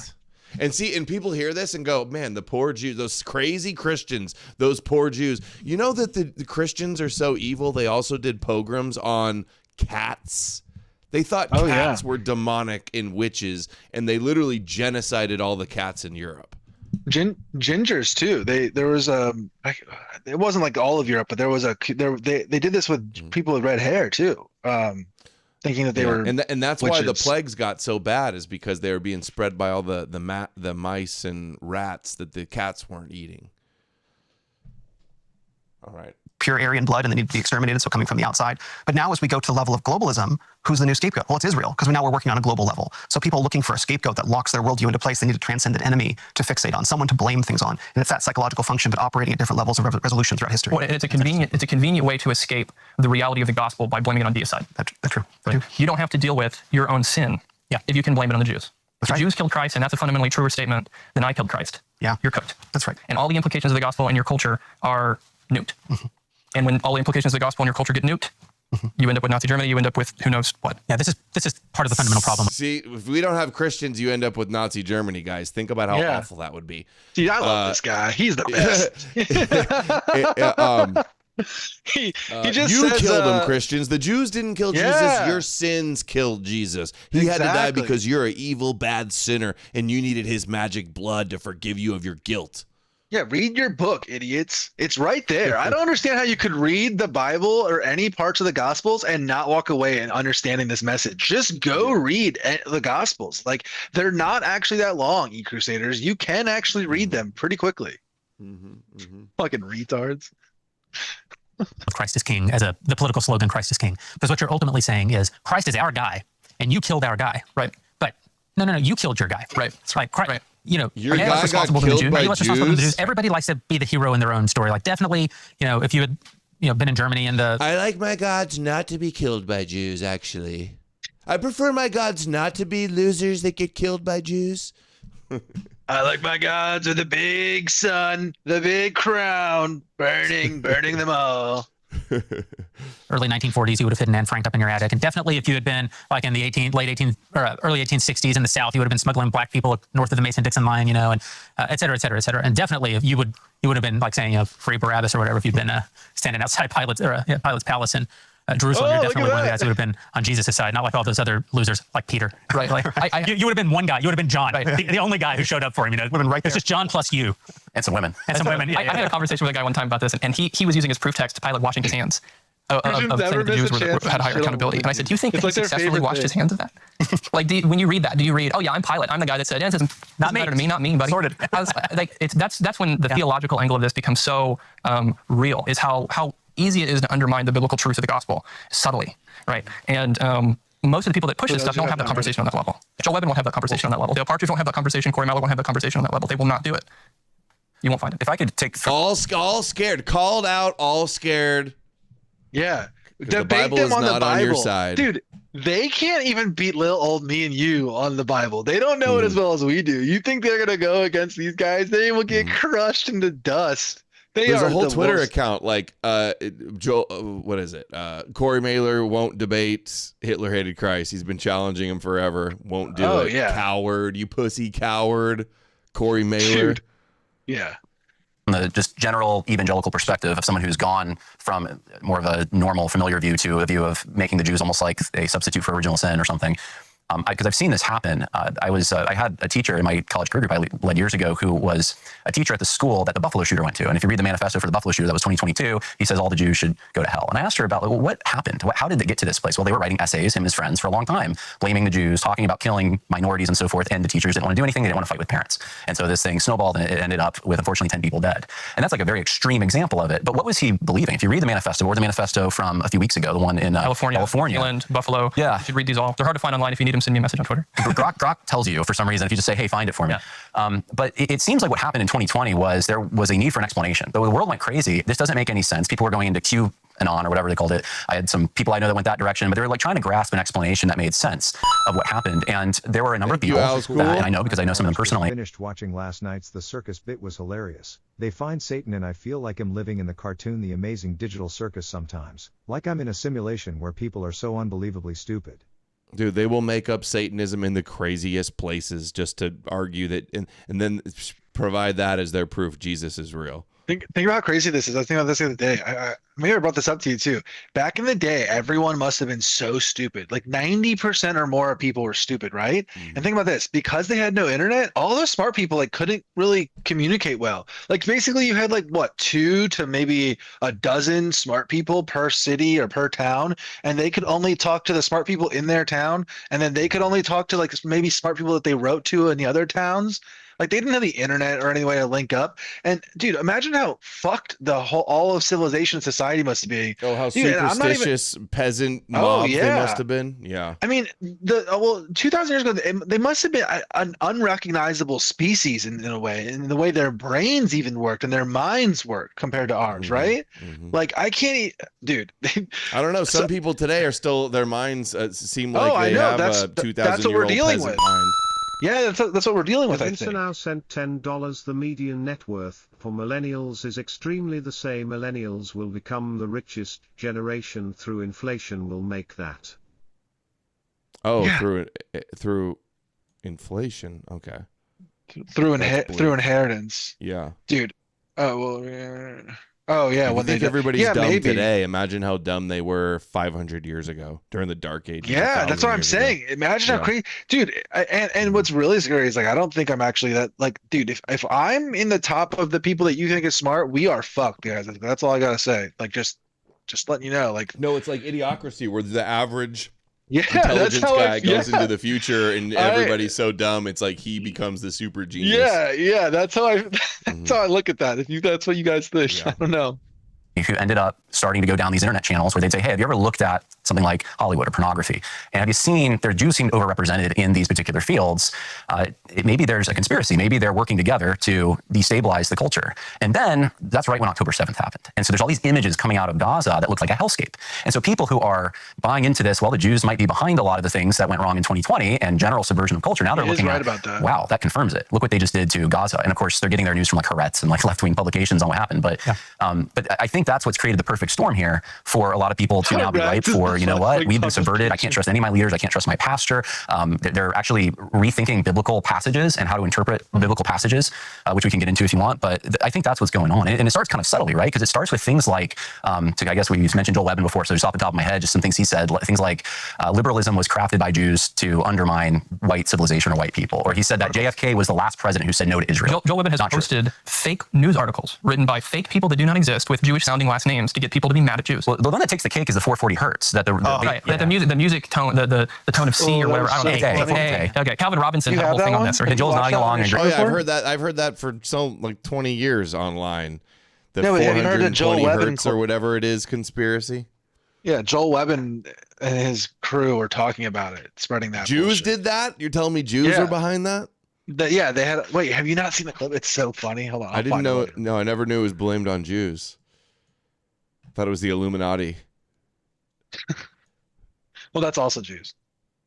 I posted online. I was just like, I refuse to believe this is real. This has to be AI. But yeah, they were talking about how the Rockefellers and the Rothschilds got together to help everyone get ready for war for Israel by changing A to make it higher so everyone would be aggravated and ready to go to war. And I'm like, what? Can I share something quickly about that? Yeah. In the New Age world, that's a whole big thing, like 440 versus 432 hertz, but the bad guys were the Nazis. So as soon as I saw Joel and Calvin Robinson talking about, it's the Jews, I was like, what is going on? Oh, anyway, the Nazis changed it. There's competing theories. Some people blame the Nazis, some people blame the Jews for this. Yeah. Yeah. Well, I'm a musician, so it hurts me especially. I play 440 hertz every Sunday at church. Not because I want people to get ready for war for Israel, but sure. Yeah, I mean, I didn't think so. At least maybe that's what's happening. Yeah, they got to you. They got the call, and they got the call. It's definitely for the rest of our lives, we're going to be dealing with the fact that the most arrogant people in the world, governments, decided to do an experiment. And the experiment was shut down the Earth. What if we just shut down the entire world? And then at a certain date in the future, we'll turn it back on and see what happens. That's not the kind of thing that is done consequence-free. I mean, it literally touched the majority of human beings on the planet, and particularly the youngest. It completely broke them in a psychological way in the most formative moments of their lives. COVID made everybody retarded. Exacerbated problems that already existed. It broke people's minds. It totally. Everyone is like addicted to like Rumble conspiracies now, like just straight up. Like I don't understand. Powerlessness and social media and loneliness, but you essentially locked people with those problems. Yeah, we can go to the next. And in some parts of the world, this is America. The most left-leaning parts of the world in particular. That prison lasted for years. I mean, you're talking about a prison that lasted 30 months in some cases for people. Of the New Jerusalem. It's all Jewish coded, as they say online.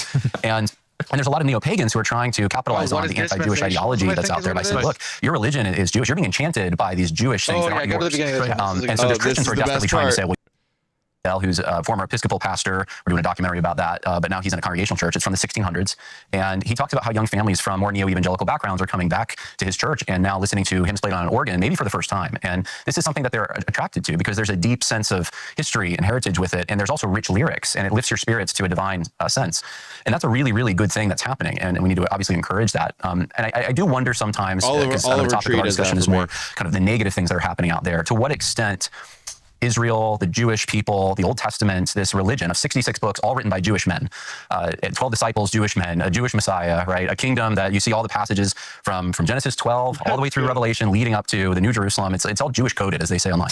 And there's a lot of neo-pagans who are trying to capitalize on the anti-Jewish ideology that's out there by saying, look, your religion is Jewish. You're being enchanted by these Jewish things that aren't yours. And so there's Christians who are desperately trying to say, well, you know what? The most Jewish thing is rejecting Christ. And so we have medieval Europe to enchant us. We have the Crusaders. We have these things and to try to push back at that. But there is this sort of, I don't know if it's hard feelings or what, but like a resentment that this isn't really your story and you need your own story and it's paganism or it's something else. And this is something we got to tap into as Yeah, we can't affirm the fake Jewish stories and want to be wannabe Jews and have a Jewish covenant and be inwardly circumcised and all this shit. Exactly. And he's like, and the neo-pagans are actually right, and they have a point. Everybody knows you e-crusaders are lying, LARPing copers. Neo-pagans for the win. See, these guys are at least honest about the situation, not like these lying Crusaders every time. Oh yeah. Christians who have people who follow our lead. No, Jesus is actually Aryan. That's what these idiots will tell us. Like you're Jewish. All right. Gospel by grace through faith in the finished work of Christ alone. And then it's discipleship. It's so people can grow in knowledge of God and become more like Christ. And I think part of that is being amazed at who God is. And you see that in the pages of Scripture. And yeah, going to Jerusalem, I think, and in Israel and seeing these sites and even other sites across the Middle Eastern world that are significant to Christians, this can be part of that discipleship and maturation process. I mean, I felt like when I went to Israel, the Bible came alive in ways it hadn't. Like the Sermon on the Mount. I read it now and I visualize as the Beatitudes are being read. I can see it. I can see him standing there. And having a location for that just means so much, and it's so rich and it's so deep. And so I think there's something important about obviously our biblical history, and we should all obviously support that and see threats to it as a problem. Can I push on you just a little bit? Please do so. So this is not about nothing you said. It's just a question and response. So one of the things that Christianity calls us to is to die to our families and our people if necessary. And this is not just a Jewish thing. Like obviously it's even for mainland Chinese people, who become Christians, they are sort of cut off from their own people, right? I think the term, I've spent time traveling through China. And so I know a lot of these new right guys talk about China as this mono-ethnic state, and we can certainly talk about the problems within China if you like, but that'll be an aside. But it's when a mainland Chinese person becomes a Christian, it says, oh, are you eating potato now?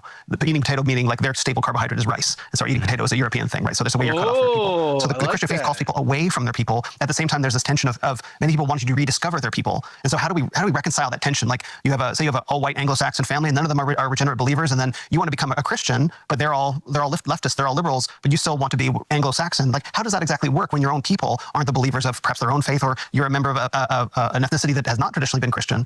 That tension is real, I think. Well, I have a friend who's from Iran, and he lives that every day. When I went to Turkey, but in American context too, though. Yeah, well, I remember when I went to Turkey, though, I couldn't say missionary. They're very, and this was in Istanbul, so they're more tolerant there, but they're very hostile to Christians in ways that Israel's not, and Western European countries aren't, which is a different concept for Americans to encounter. Yeah, but when you meet someone from the communist country of the Middle East, Christianity in Islamic countries, dude, yeah, they fought wars and bled out and did whole genocides over this for thousands of years and generations. The people currently living in Anatolia are built on like the blood and rape and skulls of Greeks. Okay, that was Greek area for all time. Anatolia just means Eastern, like, or whatever that means. It means like Eastern to the Greeks. That whole area was all Greek culture and Armenians and all this other stuff. And the Turks and Muslims moved in and literally pushed everybody out. You think they're just gonna let? Oh, now that all happened, and now we're just gonna allow or Christian missionaries to come in and deconvert our people from Islam? Are you like, come on? That's obviously not going to happen. And Jews aren't afraid of Christian preachers. Jews look at Christian preachers who are trying to convert them like, yeah, okay, if you get anybody, then they deserve to get got. That's how they look at that. So they're not. You're comparing two way different things. Yeah. Or they'll say, go preach to the Gentiles. Just don't preach to the Jews. Yeah.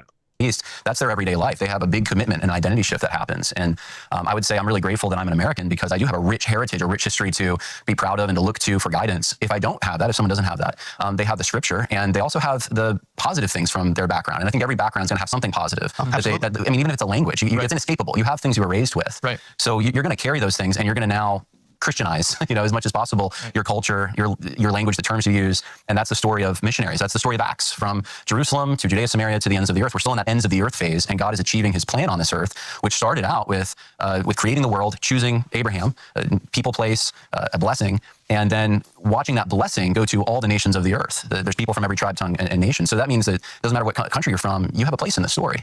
But I think you're making a slightly different point, which is America has been culturally Christian since the very beginning. Cultural Christianity and biblical Christianity are not the same thing.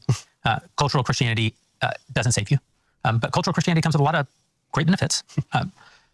What you're saying is that to the extent that young people want to get back in touch with their American heritage, their blood and soil nationalism, their history, the family that isn't creedal, the family that isn't a proposition to I'm not describing to you a full dose of that, but there's a big group that would just reject the idea outright that America is propositional at all or creedal at all.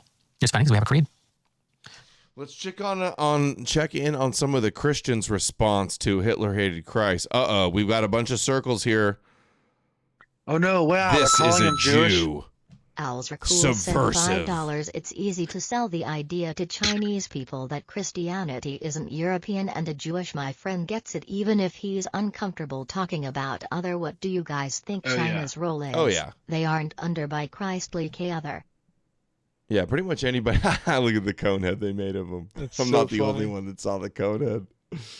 The the Christian, the E-Crusaders' go-to cope every time is, look, they're Jewish.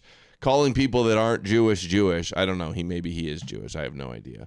He seems to be like a sincere Christian to me. All right.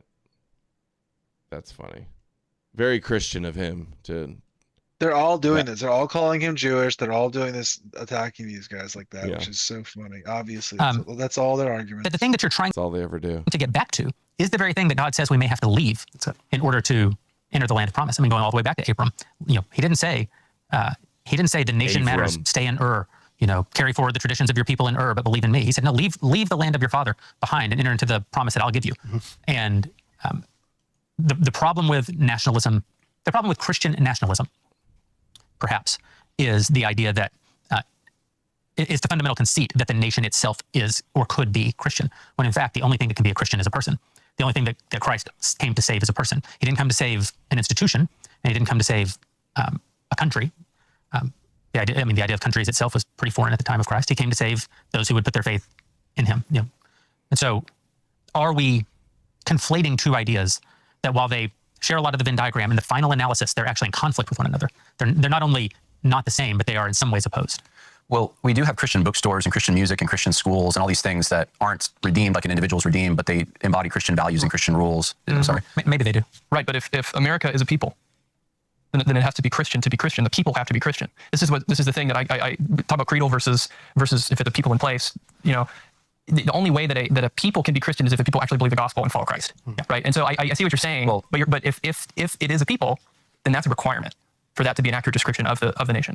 Well, it's been assumed, even in our founding documents, look at the Virginia Charter, that this is a Christian empire that's establishing itself in the country. And the Puritans obviously were even more big on that. So I don't think it has to be 100% conversion. No, I agree. But you embody these mores and values, and there's a respect for the Bible. And these are things that typically traditional Americans have understood, that religion's inescapable. There's going to be a default setting of some kind that's religious. And so it's been a kind of a baseline Christianity in our country since the founding of the country. And it's a Christian bookstore because it's run by Christians. It's run by Christians. It's for Christian purposes. And it's not a Christian conference because it's run by Nazis. But I do think also with the nation concept, you're right.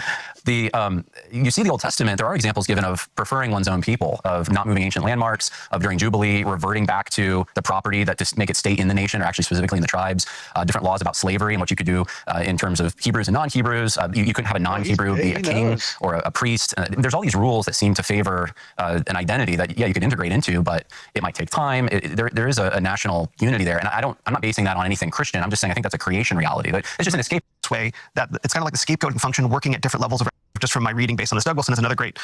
As it turns out, young men have particular drives that can't be satisfied. Well, I guess they can be satisfied behind a screen in a superficial sense, but over time, the superficiality of that kind of satisfaction becomes itself unsatisfying, because man is more than meat. Those are very real criticisms. Those are the actual criticisms that are being exploited to generate an artificial revolutionary purpose. Sui, let's go. $50 affirmation of anything written by people that have hostility towards your group is probably the most fatal mistake in the past. Understanding the threats against us has to include being aware of Abrahamic Iron Age superstition. Seriously. Yeah, don't believe any books by people calling you goyim and saying you got to listen to them and that they're chosen by God. If you fall for that, there's no helping you. Thank you, Kemsui. Been a while, bro. Thank you. And that's the thing that really concerns me. And it's actually why, we haven't gotten to this question yet, but now's probably as good a time as any. Why is it that the Jews in particular are the subject of the ire of all of these sort of diverse dissident movements? Like the thing that ultimately winds up uniting every faction of the dissident right is deep skepticism. I think that's probably being very generous in my language. Deep skepticism of the Jews. Well, for one thing, I mean, this has been pointed out. I think Doug Wilson has made this point before too, about he believes that it's jealousy, and I think there's definitely something to that. So if you're somebody who's feeling deracinated, or in the case of being currently online, if you were self-deracinated, you're sort of choosing to pretend like you have a different social group than who's actually around you, right? And then you see this group of successful people who have a lot of social cohesion and take care of their families and seem to consistently be winning in all these different fields and ways. When you feel like you're losing, right? It becomes very easy to point to them as the root of all problems, right? And it's not a new phenomenon. Sure, but just once I'd like somebody to blame the Mormons. They don't like to be called Mormons anymore. I try to be like that. Blame the LDS. They have close-knit family, social cohesion. I found a timestamp then when we're done here. There's What? 2 timestamps. I just asked it questions based on like, and there's 2 parts that I 100% attributed or contributed to. We gotta watch them. Well, give them to me in a second. Let's let them finish this point. Yeah. I backed it up a little bit more before the Jews killed Christ. I wonder if we missed anything there. And I have a clip from See Through It All too. Did everything they do. They're super, super nice. Hey, maybe coming down the pipe. Yeah, I guess so. Well, there's a couple different answers that I could give just from my reading based on this. Doug Wilson has another great answer about the innate spiritual knowledge that the sacrifice is coming from there. Like if the Christian story is true, then the sacrifice is coming from the Jews, from that corner. And if it's not Jesus, then it must be them more broadly. Hopefully, I'm doing justice to what he talked about. I think it was in the introduction to his interview with Tucker Carlson, of all people, actually. But historically, this is great because there's a book called A Rumor About the Jews by Stephen Eric Bronner. He's a professor at Rutgers. Some of the books I've listed, by the way, are written by people on the political left, because anti-Semitism on the right is not something that the right has largely talked about. The only book that I know about is In Search of Anti-Semitism by William F. Buckley. Not that there haven't been other articles and discussions of it, but I'm talking about books. So Dr. Bronner talks about it this way, that it's kind of like the scapegoating function working at different levels of resolution. So when we were sort of in the medieval ages, if something was going wrong in the village, there's an illness or something like that, crops die. We saw this. All right. You got the timestamp for me? Yeah, 1 second. I gotta bring. Which tab was it? Hold on. That is being completely valid. But even on a pretextual philosophical level, if there are people capable of such things in the world, then there's no need for the gospel. The gospel exists expressly because we are all flawed and limited, and because of. It says 1:13:36, so maybe a little bit before that, or 100. Oh, sorry, it's 113 minutes in. So actually, why is it doing it like that? Hold on. Yeah, it's 113 minutes. Hold on. Convert this. I don't know why it does that. Okay, it's at oh nice. It's at 1 hour 53 minutes. Do I have a preference? I don't know if I have a preference between Rumble or PowerChat. Maybe PowerChat, they take less possibly. You said 153? Yep. All right. We didn't have a lot of money, but when I was a kid in particular, I got all those, you won the lottery kind of things when I was growing up. And there were still other men in the community who played an important role in shaping me. I think of you guys. I mean, you really can't imagine how bad I am at sports. I'm blind in one eye and have no depth perception, and this has been true since I was born, basically. So hitting a ball was always like an abstract concept to me. Like I was aware that people could do it. I have no idea how they did it. If I was looking at the picture here, as soon as I turned my head, the ball just went away. So it was always awful, and sports were terrible, and I hate them. And yet I look back on coaches that I had. Coach Hernandez, is this great guy who I had him as a 6th grade science teacher, his first year teaching. And then every year that I moved up, because it was a small town in West Texas, every year that I moved up, he got a promotion. So he was like my science teacher in the 6th grade, and then my football coach in the 7th grade, and then my science teacher in the 8th grade, and then my science teacher in the 10th grade, or 9th grade, and all the way up, right? And he was one of these guys who just he was young enough, he wasn't jaded, right? He saw his students, and he invested in us. And I remember, I won't go into too many stories here because we've gone long, but like times where I would get in terrible trouble at school. And instead of him, he would be in charge of disciplining me.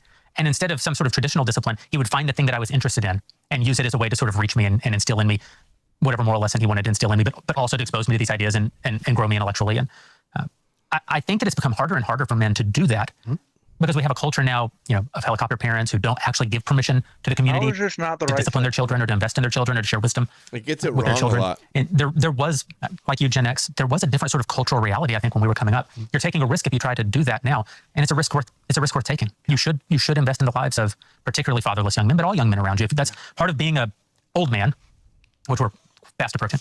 Part of being an older man is instilling wisdom down. Wisdom doesn't move up. Wisdom isn't a thing that young people have. This is one of the great lies of leftism. That kids are born with all the wisdom, and but they forget. Then you forget it as you get older. We could learn so much from them. They don't know crap. You ever met a kid? They don't know nothing. A couple. They talk. It says the speakers discuss how certain neo-pagans are trying to attempt to capitalize on this anti-Jewish sentiment and framing in themselves as defenders of Western civilization. I mean, that might be what that was the clip we saw played. that part, but not the Jonathan. But Gen Z has huge opportunity. Was that not at the beginning? It looked like they were showing some of that stuff at the beginning. Here's a See Through It All clip. See Through It All clip.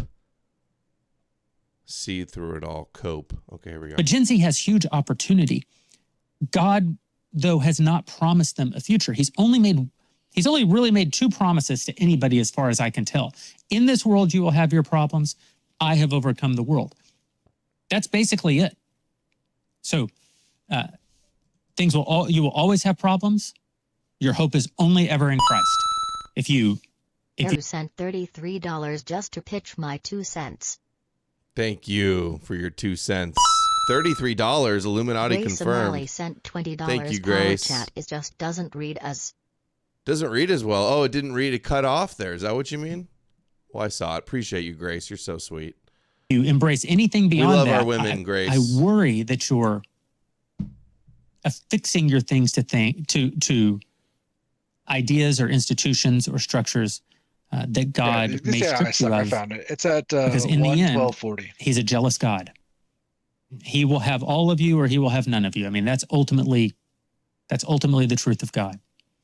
So I completely agree, by the way, with all of that. He could crush your country and your neighborhood and everything that you hold dear and give you himself, and you still have more than you're the winner.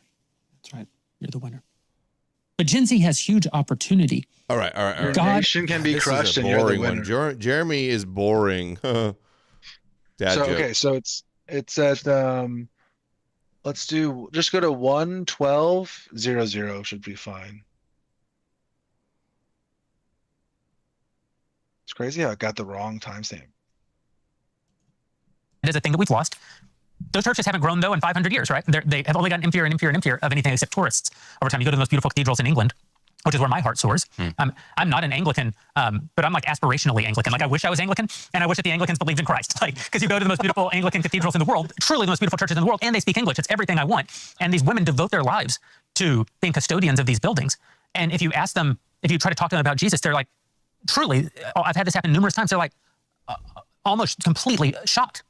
Oh, you believe in all of this? I just have devoted my entire life to caring for this building because the building itself is so beautiful and culturally important, right? So evangelicalism has this sort of... They're so shocked in Europe if somebody actually believes in the Bible anymore. Not funny.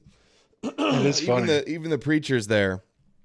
As soon as they left taking off care of the cathedrals, they're just like old museums now where tourists come in and go and take pictures. That's all they do in the churches. It is this weird thing between Europe and America. Like America, basically, because we were founded on this idea of like religious freedom, essentially like we were this known as like the state without a church. And at that time, all the nations of Europe were states with churches, right? Like those two things were together, right? So the fact that now, as soon as that, was removed, when they disentangled it, they like left behind all that baggage. That's why they're all secular, right? As soon as the neck came off or the boot came off their neck, they immediately kind of like snapped out of it. They're seeing it for what it is. No one's actually believing in it. No one actually follows it.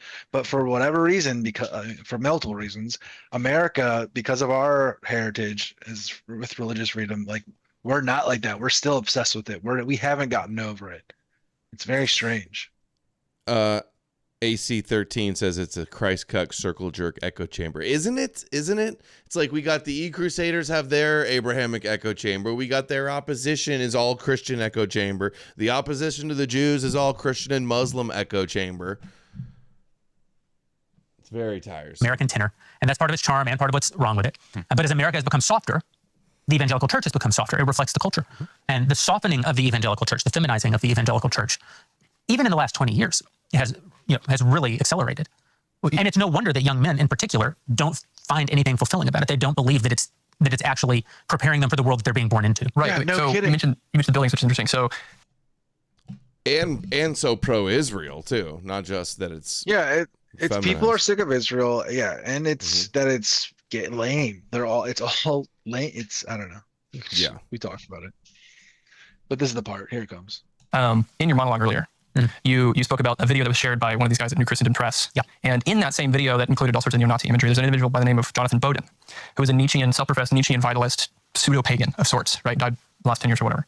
And he talks about how the faith of old Christianity fit the Arian mindset because it was all about these soaring cathedrals and becoming like God and like ascending to godhood. And like that was the part of Christianity he liked as a Nietzschean. Yeah. But he talked about how modern Christianity, and I think this is always what real Christianity has been, has this sort of meekness to it, right? And this strength through that your strength comes from Christ, right? The opposite of the Nietzschean vitalist perspective. And he hated that, right? And so you see that not just in architecture, but some of these ideological entities that are pouring into this stuff, like the New Christendom Press, with Eric Kahn and some of these other guys. And I don't know how much they even consciously know that that's happening, but it is. That edit, he's talking about that edit that we watched. Right? Yeah, I remember we played it on the show. Yeah, you pointed that out.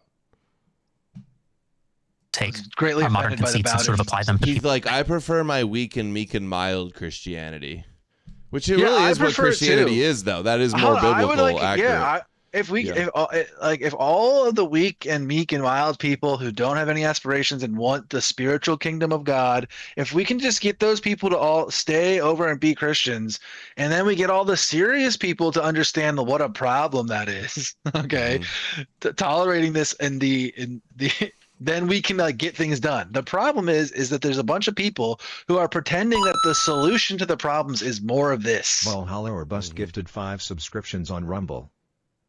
Nice. Thank you. 5 subscriptions. That's a lot. Because he is right. Yeah, he is right. That is the historic Christianity. It is the meekness. That is the real Christianity. That for all of the times you could point to like the emperor or the iron glove of Christianity, however you want to frame this, hard ass Christianity. That is all the exceptions. The line goes from pagan Europe to where we are today, and that line was directed by Christianity, Christian morality. Should try to be Amish. Yeah, they'd have better luck with that probably. All right, people who've lived in the past, as though they could have possibly thought about things. The sufficiency of Christ exists an exact answer to our insufficiency. It actually completely overwhelms our insufficiency. So I guess it isn't an exact. It's not equal to. It's greater than. Well, if the Jews are so evil, the logical Christian response, and probably one of the major responses, would be to share the gospel with them, to be good neighbors and share Christ.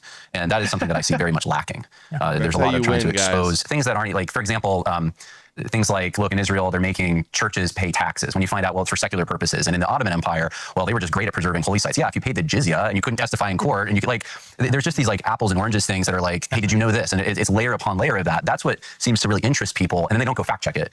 But one of the things that you would expect to find among Christians is if you really think these people are doing these evil things all the time, you really need to go and evangelize them. Put some resources towards that.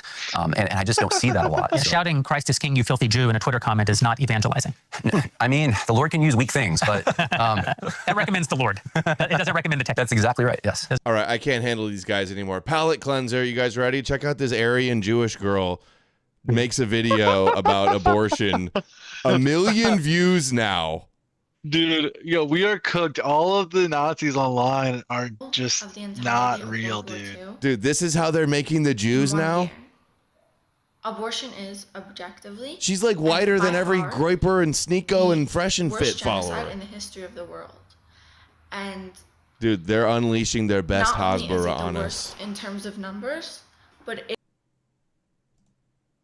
it's also being done against the most sent $5. Sure, Christianity is dying, but my issue with secularism is that it's completely dominated by I just see it as Christianity 0 for animism and paganism occupied by the weak. That's because Christians have a monopoly on the right.